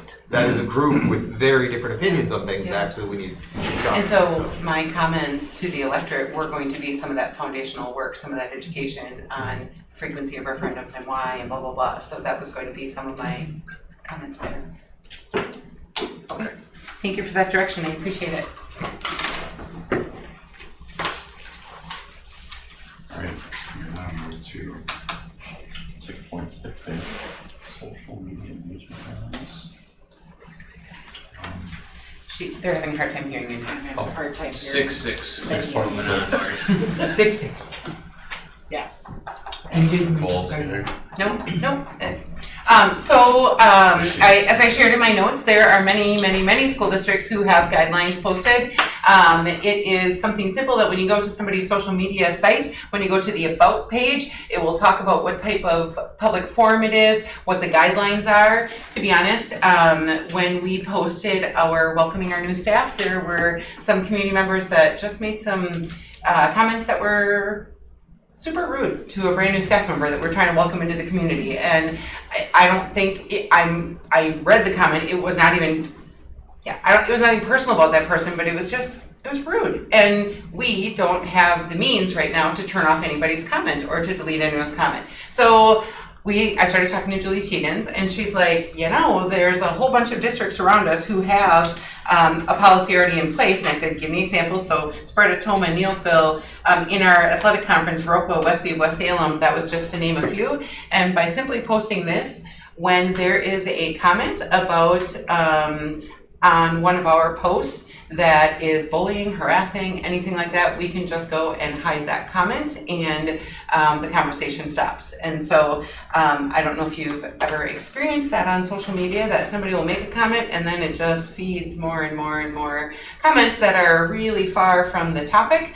And so I would recommend that we adopt these guidelines, and Julie Tiedens, right now she monitors the comments oftentimes on the weekends if there's a comment that she feels, like if there was an example where one of our student athletes was specifically called out inappropriately and in a very bullying way by a parent, and she notified me, and because it's one of our student athletes, I said we can hide that right away because it was a student who was a minor and blah, blah, blah.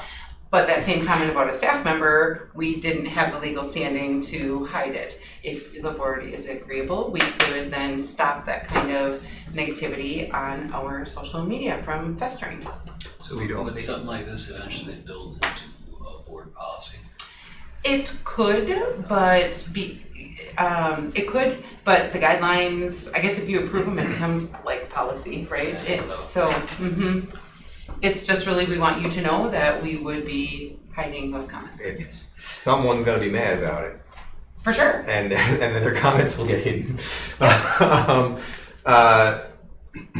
it make sense to, just wondering how valuable the comments are in general, or is it better off just to not have to monitor it and not have comments at all? So the problem with not having comments is people lose the ability to tag others, and so there's oftentimes a school that takes a picture and Casey sees it and he notices it's your kid, so he tags you. Like that would never happen on social media, but it could, and then you would know. So there's a lot of tagging that goes on in there, and I would say overwhelmingly there's more positivity spread through the comments than there is negativity, but it takes one negative comment and sometimes it goes down a rabbit hole real fast. And so Julie is fantastic. I don't know if she has filters on it, I don't know how she does it, but she seems to know pretty quick. I think other people, they used to do it to me, I think they do it to her now. When they see something negative, they'll screenshot it, send it to her right away, and both of us from our phone can hide it in a heartbeat, so it's not a big major affair. So I'll make a motion. I have Shelley, in your notes it says Julie Tieden, who drives our marketing. Fee is very confidential. How much is the fee? wait, I have a typo, I'm trying to find where it says fee. Feels. Oh, okay, sorry. She thinks she can handle the responsibility. Yes, and she's very eager to. She would love to be able to turn some things off before they grow. Okay, so we had a motion. So there's no charge. Well, Are we sure that the value of tagging kids is worth not just turning it all off in general? In a So- couple of years when the. We have a motion and a apocalypse- second, so we can get to your discussion as soon as the president calls for Do we have a it. second? We did, Caitlin did. Okay, I didn't hear, okay. Alright, so do we have any further debate? No. Yes, go for it. You do? I'm just not sure why the school would ever want kids from the school to be tagged anyway. So it's not just about tagging, it's also, like if somebody puts, so our girls golf took first in a tournament, all kinds of former golfers or people up at the golf course are like, way to go Lady Tigers, blah, blah, blah. And so there's positivity being spread by that, because then that post of our Tigers taking first in the Rockwood tournament, not to go into the algorithms, but the friends of everyone who comments gets to see that Tiger Girls Golf did really well, and so the comments get you more engagement. And the benefit of this to the school district outweighs the potential problems that the social media. So the people who get their comments turned off might be angry, and they were bullying and harassing comments to begin with. I'm okay if those people are angry. Are they gonna go to their congressperson and then they go to the And then they're gonna say, federal "Do you government, have some and then they guidelines posted?" Send somebody We'll say down to yes. the Department of Education and Social media is not the place to like hash that kind of stuff out. they should just all burn to the ground. Anyway, there's a motion. Are there any further comments? Or debate, I mean? Oh, no. Alright, seeing none, I guess we'll vote. All in favor, signify by saying aye. Aye. Aye. All opposed, say no. Alright, motion passes. No further comments. Alright, 6.7, distinguished alumni. Did you see our two people? How exciting! So this year, instead of having the tractor and the trailer, we're having two luxury 6-seater golf carts in the parade, and Mr. Steve Peterson, or PD as most people in town know him, is very excited. His grandson's riding in the parade, and then his family of 30 are coming for the tailgate party, so that'll be fabulous. He is our distinguished alumni inductee for the 2025 year, and Tom Stetzer he lives down in, oh shoot, I want to say Middleton, but I'm not 1,000,000% sure. Somewhere in the Madison area, and he is not able to make the parade, but he will be here for the football game and is extremely honored to be inducted into the Athletic Hall of Fame. This is the third year that we have inducted people into these categories, and it just adds a little extra fun to the homecoming festivities. So they'll be part of the parade, and then at the tailgate party, we set up a big tent where they eat, and then just before kickoff, they move in front of the bleachers, and we make a little announcement in front of everybody who's in the stands. We wild round of applause, and away they go. So it's a very feel-good kind of event. So I don't need any action, was just sharing with you who our people were. nice write-ups. Good, thanks. Alright, then moving on to our people, 7.1, employment recommendations. So none of them need board approval. They are all an FYI for you. Or no action needed. Executive. Okay, then moving on to, He's not gonna put the spreadsheet up because that text was so incredibly small. If you have questions, comments, thoughts, concerns about what was shared. Okay. I think there's a lot of positive, which is not always the case with exit interviews, so. Well, and the other thing is I pay more attention to negative comments from someone who's made a lot of positive comments. Sure.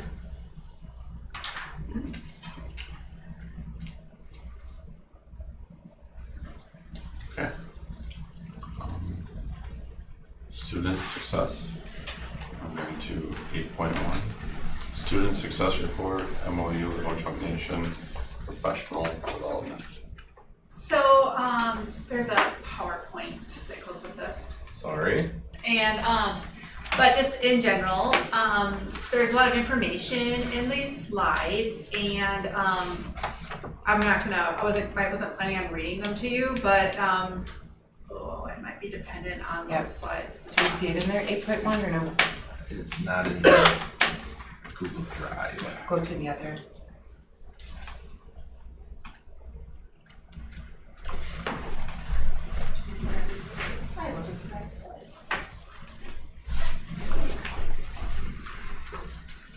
If you wanna bring it over here, I can plug it in. Oh, sorry. I'm curious why it didn't.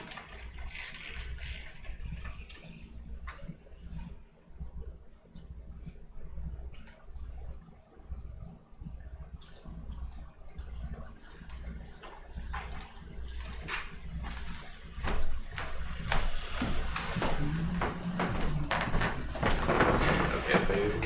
Yeah, just be two shades. Here you go. Alright. So the reason it's talk on is because it starts out with the acronym, and I always need to look at it in order to say it correctly.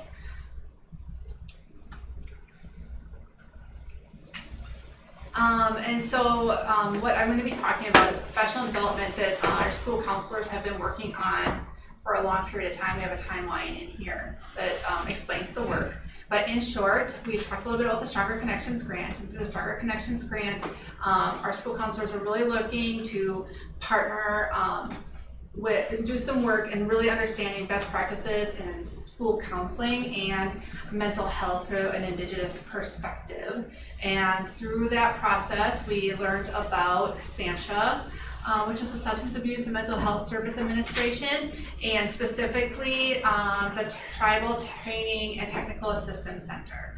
And so this started like in 2024. We had to apply to be accepted for them to work with us, and we went through that process.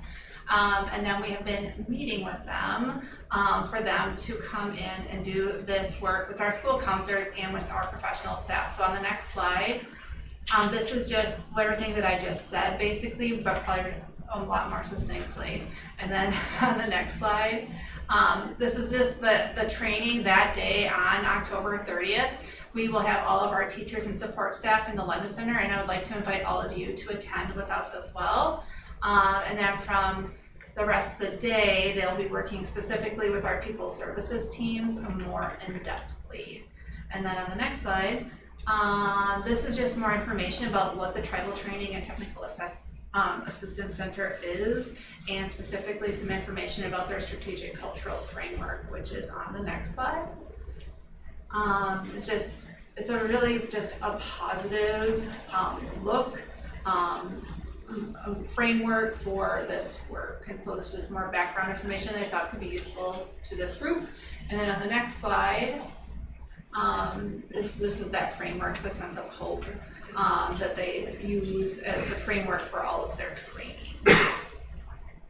And then the next slide, this is the timeline I was referring back to.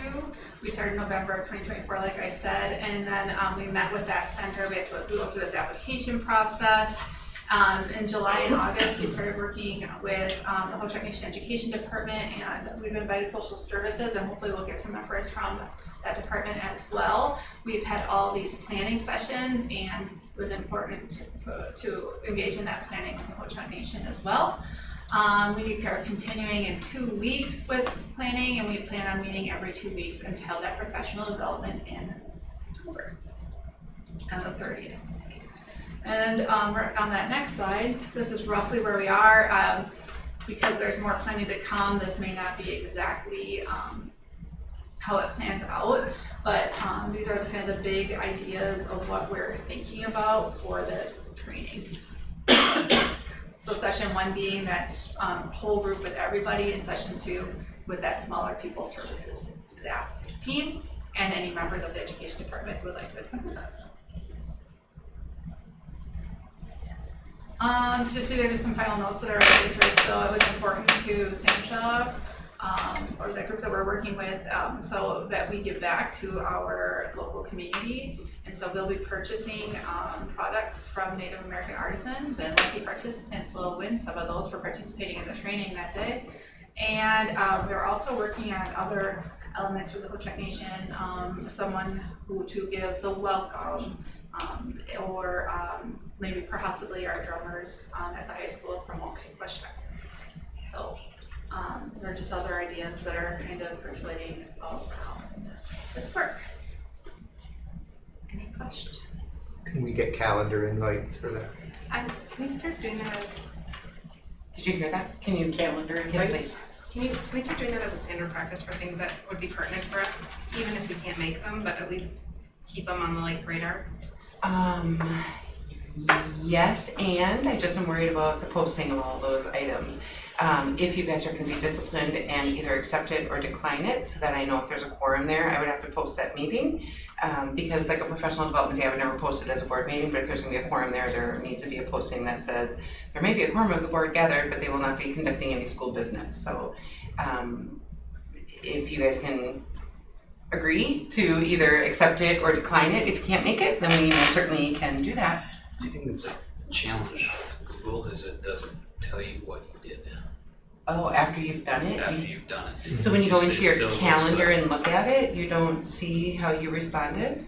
In the original invite, Oh, it doesn't tell you, so like if you said, if you hit maybe, if you hit yes, you hit no, you won't see it unless you go on your calendar, so. right.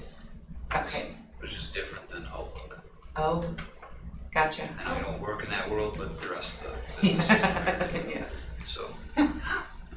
What if we just agreed not to talk about board business if it hasn't been posted? I don't think. You have, so it should be posted regardless of, so I should, let's say, 4 of you randomly show up at, this professional development. It should have been posted that there may be a quorum of the Board of Education, however, no school business will be conducted, so. So if that happened, then I think we would just have to be intelligent enough to say one of us needs to leave. Okay. And not be offended if it comes to that type of conversation. Okay. If we didn't do what you need. Yeah, yeah. I have Okay. Yes, we can absolutely do that. I guess I'm trying to filter through what events might be interesting. I think everything I do is so interesting. I would certainly love to invite you to all of That's where I was them. headed, Nicole. Thank you for that help. I'm like, which of our professional, yes, we can invite you. We'll do that. No problem. I feel like it needs to be said that all of us, or a lot of us are parents and end up at the same events because we're parents. Like the parade, I don't know how many of you remember that. That's not in a closed area though. Nicole, please check the permissions because you hadn't shared it with me, so it wasn't. Oh, that's what recorded. happened. For the parade, can I walk with the TCO folks, or is that for both? Like, Not I at know all. TCO and school board Not at all, can't, you're good, you're good. because that's, where my peeps are.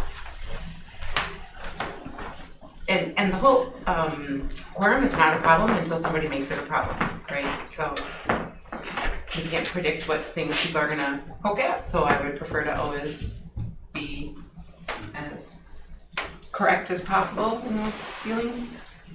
Proactive instead of reactive. There you go, thanks, Mark.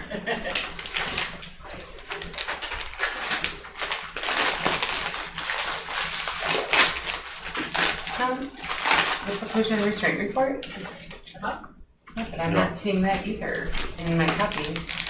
Do you have that? Okay. Okay. My packet is on maybe for all of them? Okay. All good. Oh yeah, I did see it, that's right, it's not. So this first page is just a definition provided by DPI of what seclusion and restraint is.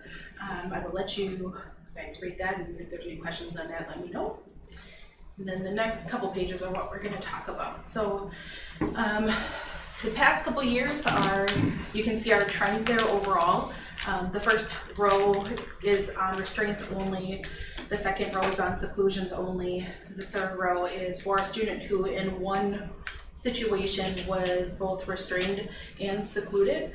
And that last row is the total number of incidents. And so you can see that last year there was a significant upswing in seclusion and restraints. And if you go down to the next page, I think this is what's really telling about this.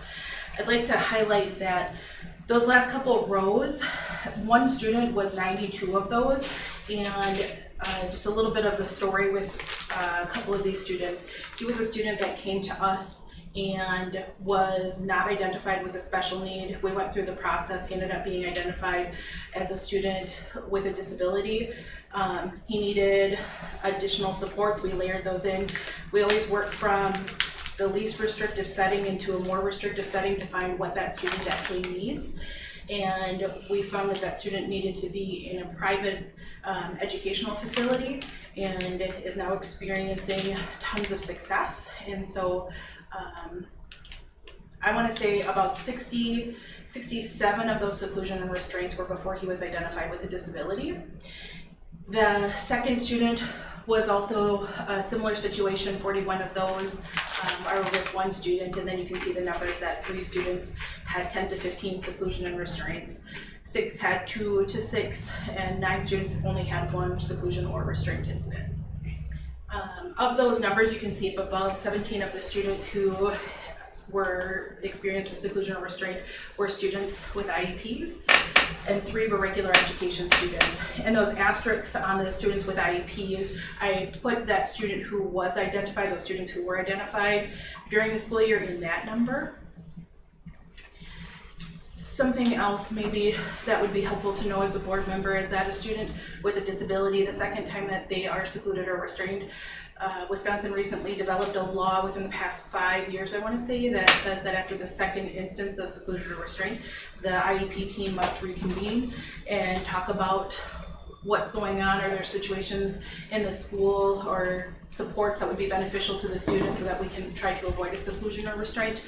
Is this the appropriate setting for the student? And then working through some of those things. Sure. Is it safe for us to assume that the 3 regular education students were part of the 9 that only had 1 restraint or seclusion that happened then? Great question. I'm going to say in all likelihood, yes. Okay. I have a question about what counts as a restraint and how reporting happens. Because I pick up my kids at Forest Street, and I have been for years, and I watch them get those kids on the buses. And it's the most torturous thing about being in this school district. I have seen kids hauled, kicking and screaming, 2, sometimes 3 people to get a kid on a bus. Some kids do the drop and hit the ground and they just won't move. It's incredibly difficult. I know it's incredibly difficult for those helpers, and I know that those helpers are probably not paid nearly enough for what they have to go through, but it also looks absolutely miserable for the student. And so the first thing that popped up when I see 1 restraint at Forest Street, I'm like, I've seen 10 or 15 instances of kids getting dragged onto a bus by multiple people. That's not a restraint? That doesn't get reported? That is a restraint. Okay, it happens a lot more than these numbers. So not always, right? I mean, so I'm concerned because he said he sees it happen all the time, and then he said there's only 1, and then you say, yes, that is. So Well, there's more than 1 on there. 14. Forest Street, 1. Is that what FS is? 23, 24 though. Yeah. This year there's 14, but 23, 24, there's 1.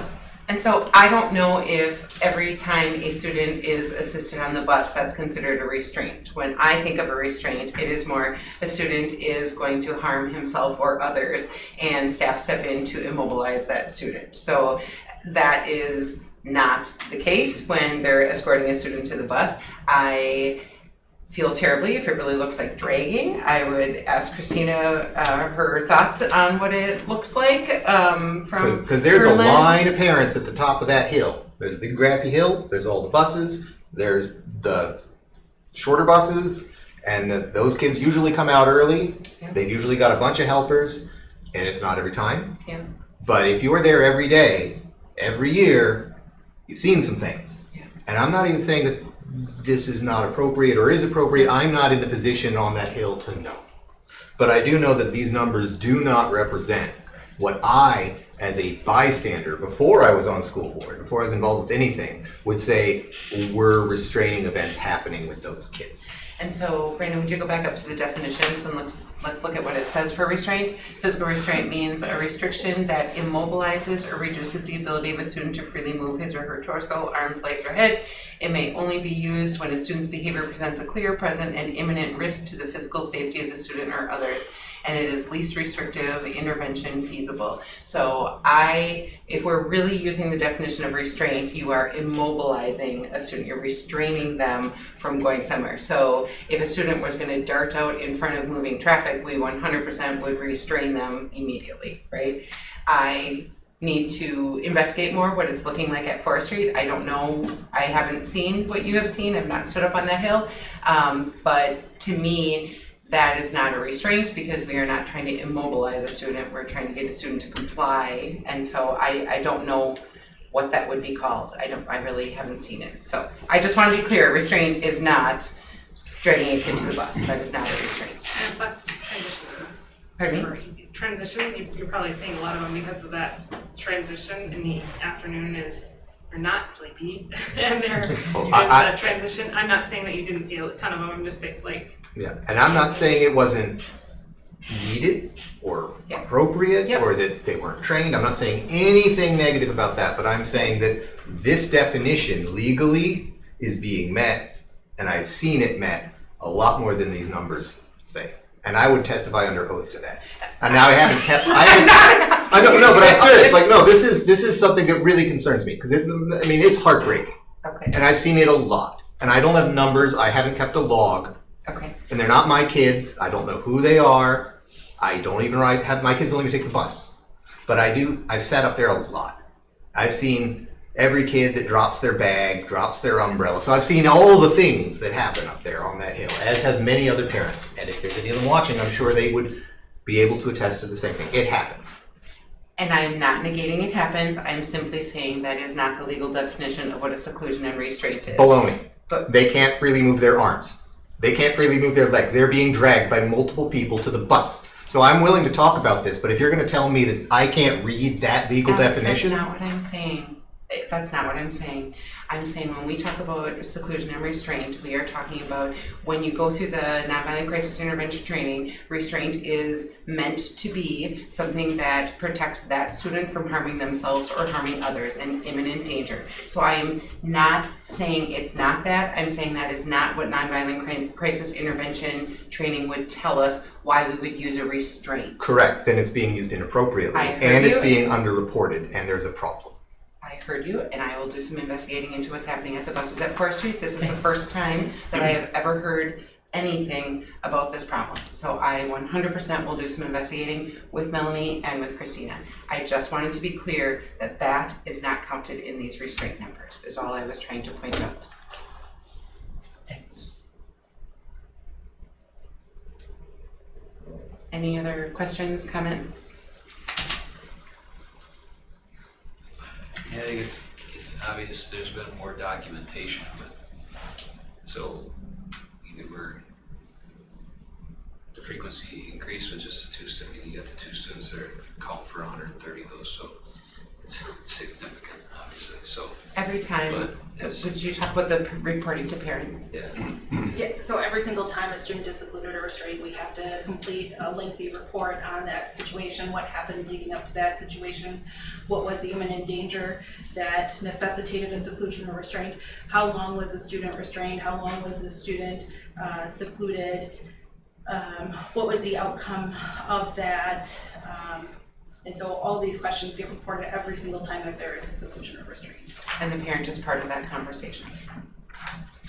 The other thing, on a positive note, I would say that we recognized last year specifically that I would say that there was a changing in trends of student needs. Kind of comes in waves in the school district and in every school district I've been in, is that last year we had some students with some significant needs, and we had staff that got hurt in some of these situations too, and we recognized that we need to do something different. And so another staff member and myself were trained in a different approach called CARU, and in the most layman's definition of it, of what it looks like, it's pads, like you use different pads. I would say that 3/4 of the training talks about what you should do and how you should present yourself to students so that you can try to thwart off any attempts of seclusion or restraint. But if a student is still aggressive towards themselves or others, you use the pads, and it helps protect the student and it helps protect the staff member. So when we use the pads, it is not necessarily, there's specific definitions within it of when it becomes a restraint or seclusion, but by and large, if staff are using those correctly, it helps avoid seclusion and restraint. We don't have to put our hands on a student. We don't have to seclude a student away from other staff or students as well, the peers. So.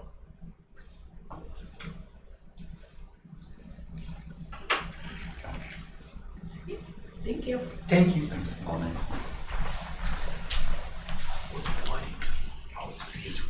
Alright, moving on to 8.3, student travel to Europe. So Sarah, Summer 27. Sarah Halverson is planning ahead. She would love to invite parents to an informational meeting. She tries to get it out there as early as possible so they have maximum opportunity to do some fundraising and saving. I just asked her for a little background information. Her first trip to Europe was in 2015 and she took 5 high school students. Most recently this summer in June, she went to Austria, Germany, and Switzerland and had 34 travelers along with them. And they also had 10 parents who went along as well. So they are talking about a 10-day or 12-day trip that would include the flights from Minneapolis, transportation, all the stays while touring, the morning and evening meals, all the fees scheduled for on the tour, but it is still debating which of the 2 trips. She's talking about Portugal and Spain for 12 days is the one that she's talking about right now. And she was saying that, what did she say? I've always stayed away from Spain out of respect for our Spanish department, but they go to Costa Rica. She took a short trip to Portugal and she was hoping to take the kids back there. So pairing it with Spain gives 2 countries to tour and explore. So she would love to, during student success conferences at the high school, she wants to have a parent meeting to give out the information, but she doesn't want to invite parents to start thinking about it if the board is not willing to approve the travel. So what are we really approving? It's just that they can do this? Yep. And they have to fundraise it themselves? Yep. So there was. School is not funding it? Correct. Yeah. So let's pick up the Pakistan. What's wrong with that? You are picking the most expensive country. They use the euro. Euro is very heavy. Let's go Pakistan. So if you would like to guide travel to Pakistan, you can certainly instigate that conversation. Sarah would prefer. I'll talk to Sarah. She is my best friend. There was a Washington DC trip that happened in the past years. There's some learning to come from that trip, right? Yes.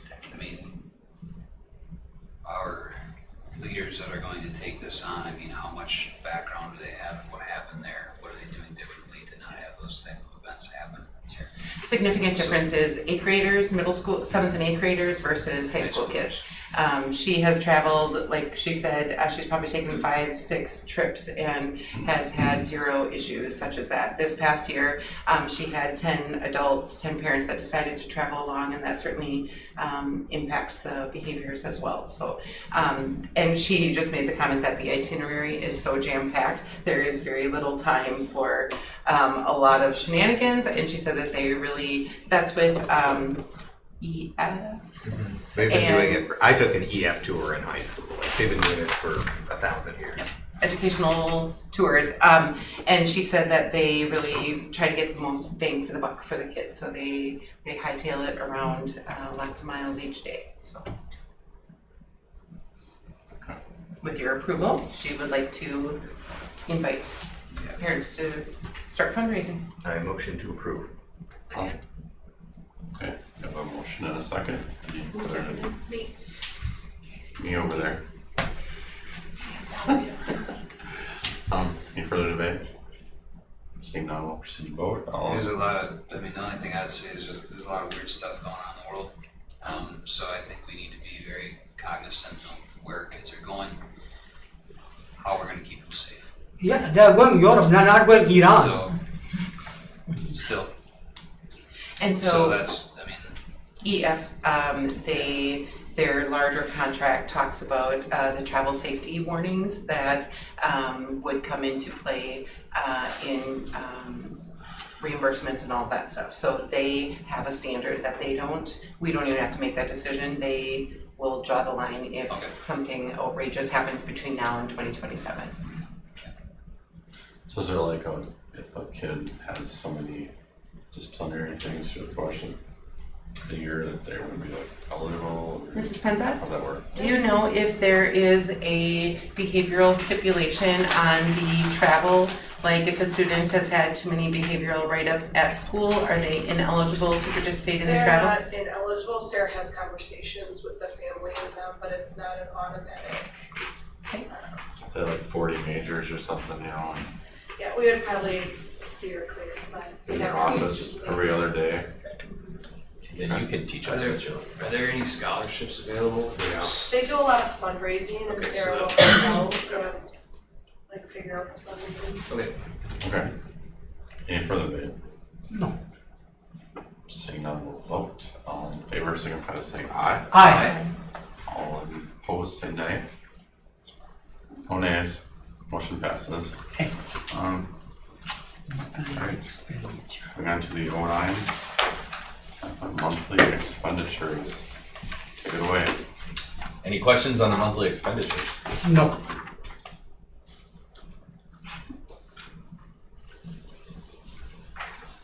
Alright, anybody want to approve the monthly expenditures? I'll make a motion to approve the expenditures. I will second that, don't know what to do. Alright, further debate? Seeing none, all in favor, signify by saying aye. Aye. All opposed, say no. Motion passes. Alright, 9.2 facility update, Forest Street flooring. Just a note that we finally put that baby to bed. It's all one solid sheet. Just today, Christina said she likes the look of one sheet so much better, and so glad that that's wrapped up.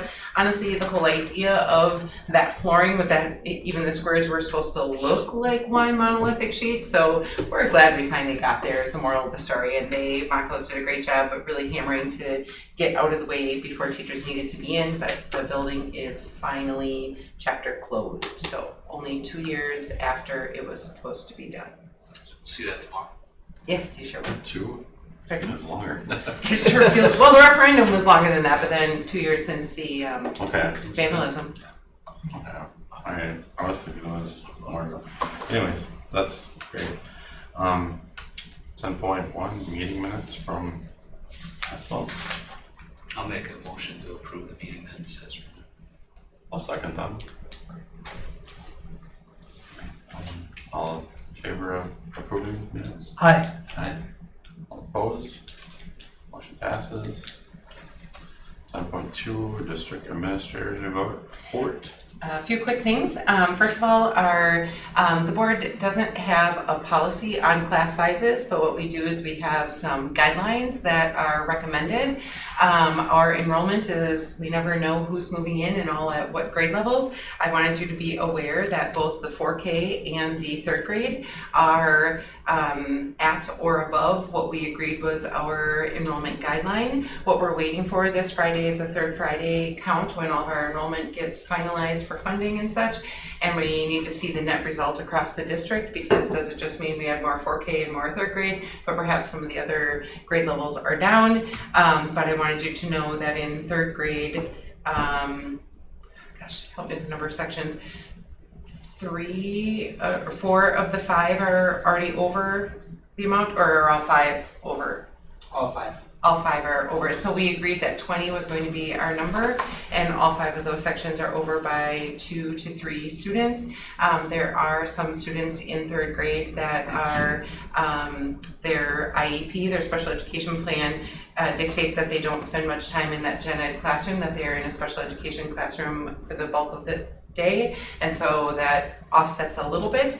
But also 4K, we agreed that 18 was our number, and we have 3 at 19 and 1 at 18. So that's good news, but also what grade has 130? Fifth grade. Fifth grade at 130 is the largest grade level in our system right now. We used to have every grade level between 125 and 145. So even with 4K and 4K is at like 90 students. So even though we're at our level, I don't want to imply that it's a great big huge bubble class, because there are definitely still smaller classes coming in than what we are graduating. So as a system, I believe we will be down kids, but we will know more after this Friday, because we graduated a large senior class, and with kindergarten and 4K coming in at 90 and 100, that's not going to offset that big class that left us. So I just want you to know, we did not quickly jump and hire additional staff to bring those numbers down to our recommendations, because quite honestly, 3 kids cannot fund a full teacher, and our budget is extremely tight this year. And so we wanted to wait to see who was actually going to show up, because in the summer we just still don't know. Like, the parents say they're bringing their kid in the fall, but things happen and they move or whatever. So now we do have the kids here, and 3rd grade is definitely over their numbers. So we'll wait and see what it looks like moving forward. Also wanted to update you that the WASB Joint State Convention is scheduled for January 20th through the 23rd. They are full days down in Milwaukee, and this year they are doing hotel reservations differently. If you are thinking that you want to be registered to go to that conference, please let Marty know ASAP, because they won't let you reserve a room until you are registered for the conference. So if you are going, she has to register you for the conference first so that she can reserve a room.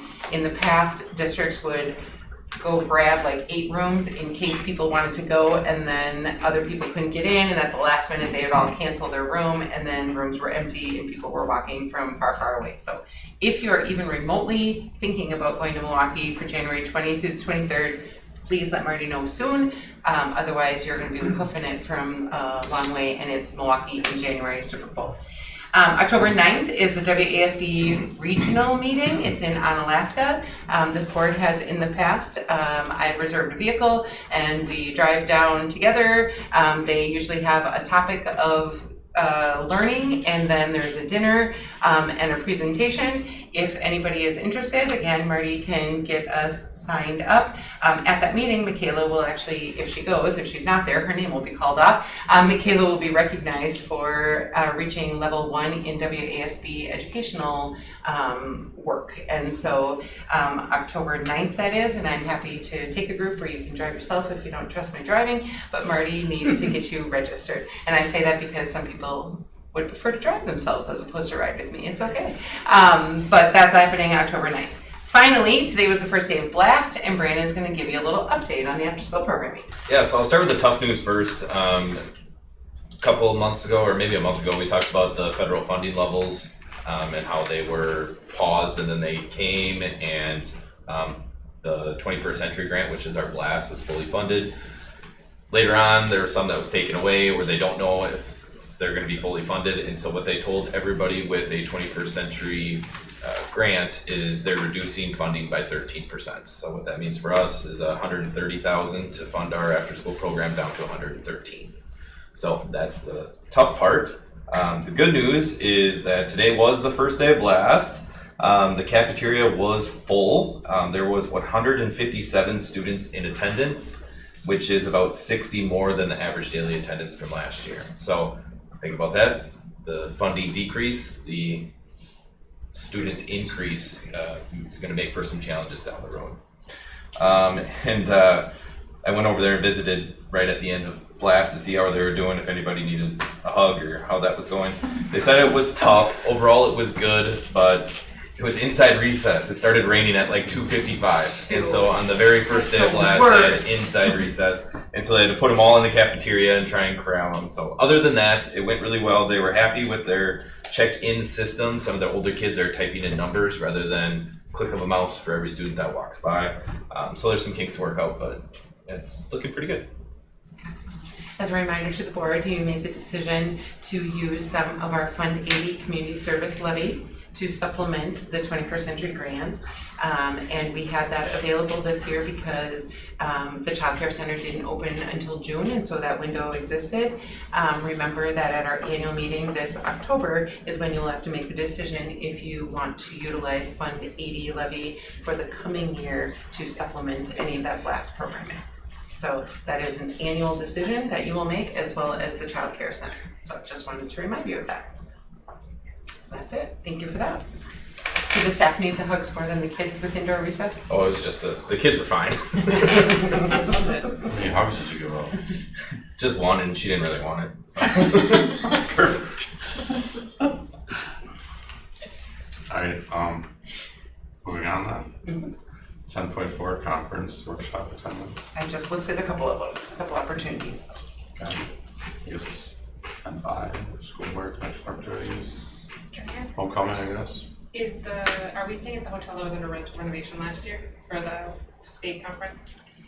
The hope would be to stay in the hotel where the conference is happening. Okay. It was a function of that one being full really fast because people starfell the room, so. Okay.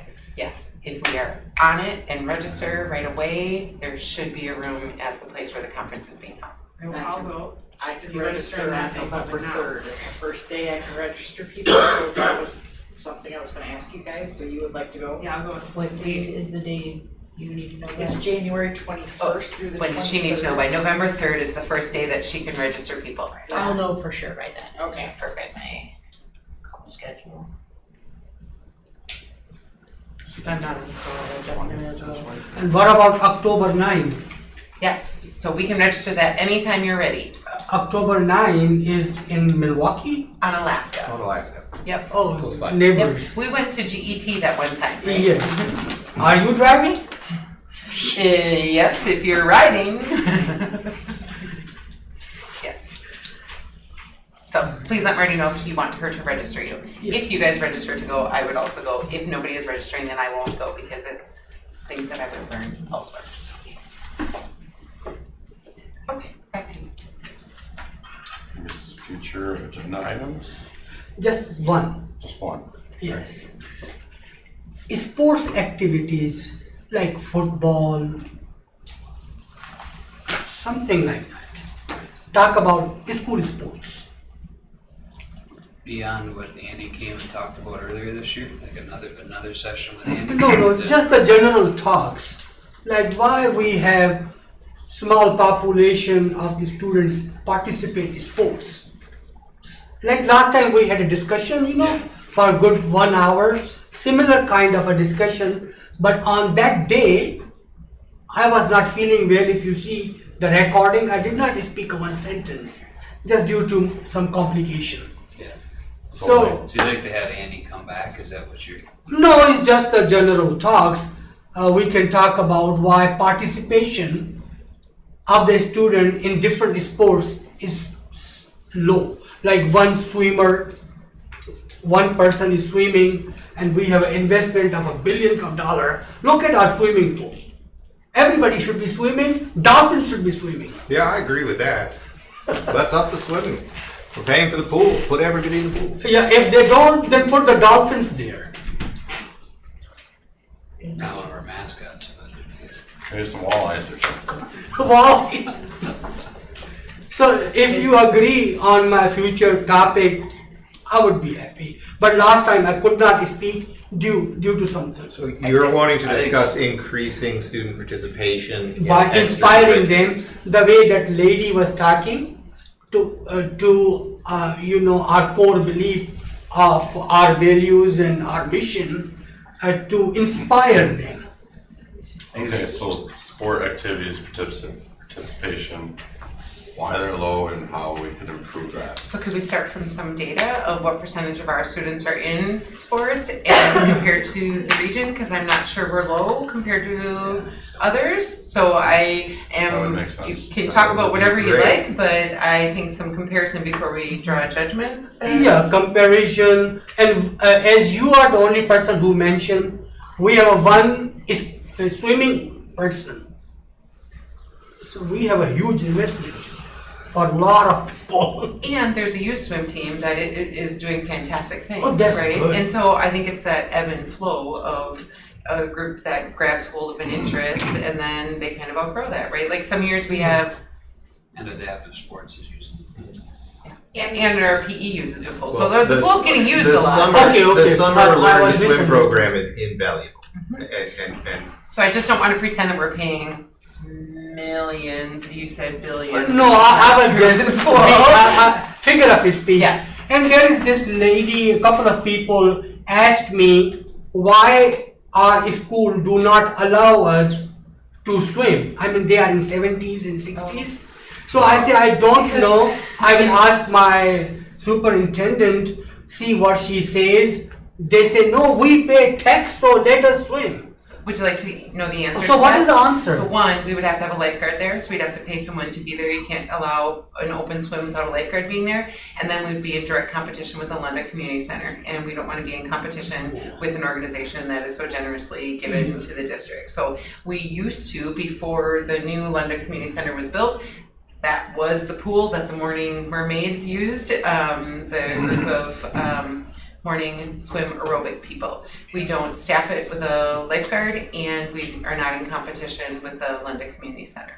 But you could Thank probably you get her for in touch answering. with Sarah Brown, who will definitely give her the details of all the swimming that's available for all age groups in the area. Excellent, excellent. that middle school pool is also the slipperiest pool I've ever been to in my entire life. I fall there like 3 times every time I go in that building. Nice.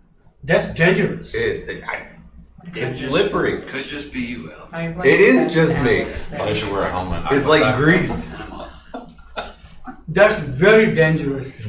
Oh, we are inspecting tomorrow, so we will know. It's Check we'll it out. see. Water. First person to fall in the pool. Any other future agenda items? Nothing. Reminder, tomorrow, Brandon and Kent are taking you on a tour of the facilities, meeting at Forest Street first. at 5:30. In a very obvious spot at Forest Street. How about, Brandon, you stand by the front door and happened welcome once? them in. Yeah. But This must have happened. No, I just have. haven't been in the building. I haven't been in there. I've 5:30 it starts. I've Okay. never But that been did in happen that once we're in building Facebook, before. people were wandering all over the inside, Okay. so that building will be locked. Will be the big gray van. Okay, awesome. I won't be there. I will, but my childcare arrives at 5:36, probably. So I might have to tail you. No, that's okay. But I really would like to see the swimming pool. If it is slippery, It is slippery. that's dangerous. It is slippery. It won't be unless it's wet. I've It's never a been. pool. Okay.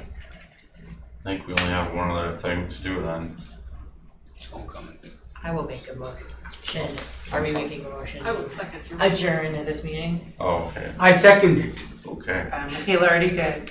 You did it? You beat me this time. Alright, all in favor, signify by aye. Aye. Bye. Motion, meeting adjourned. Thanks for your time, everyone. See you tomorrow, 5:30. How is the powder? Good. Kim said, the appropriate amount of shenanigans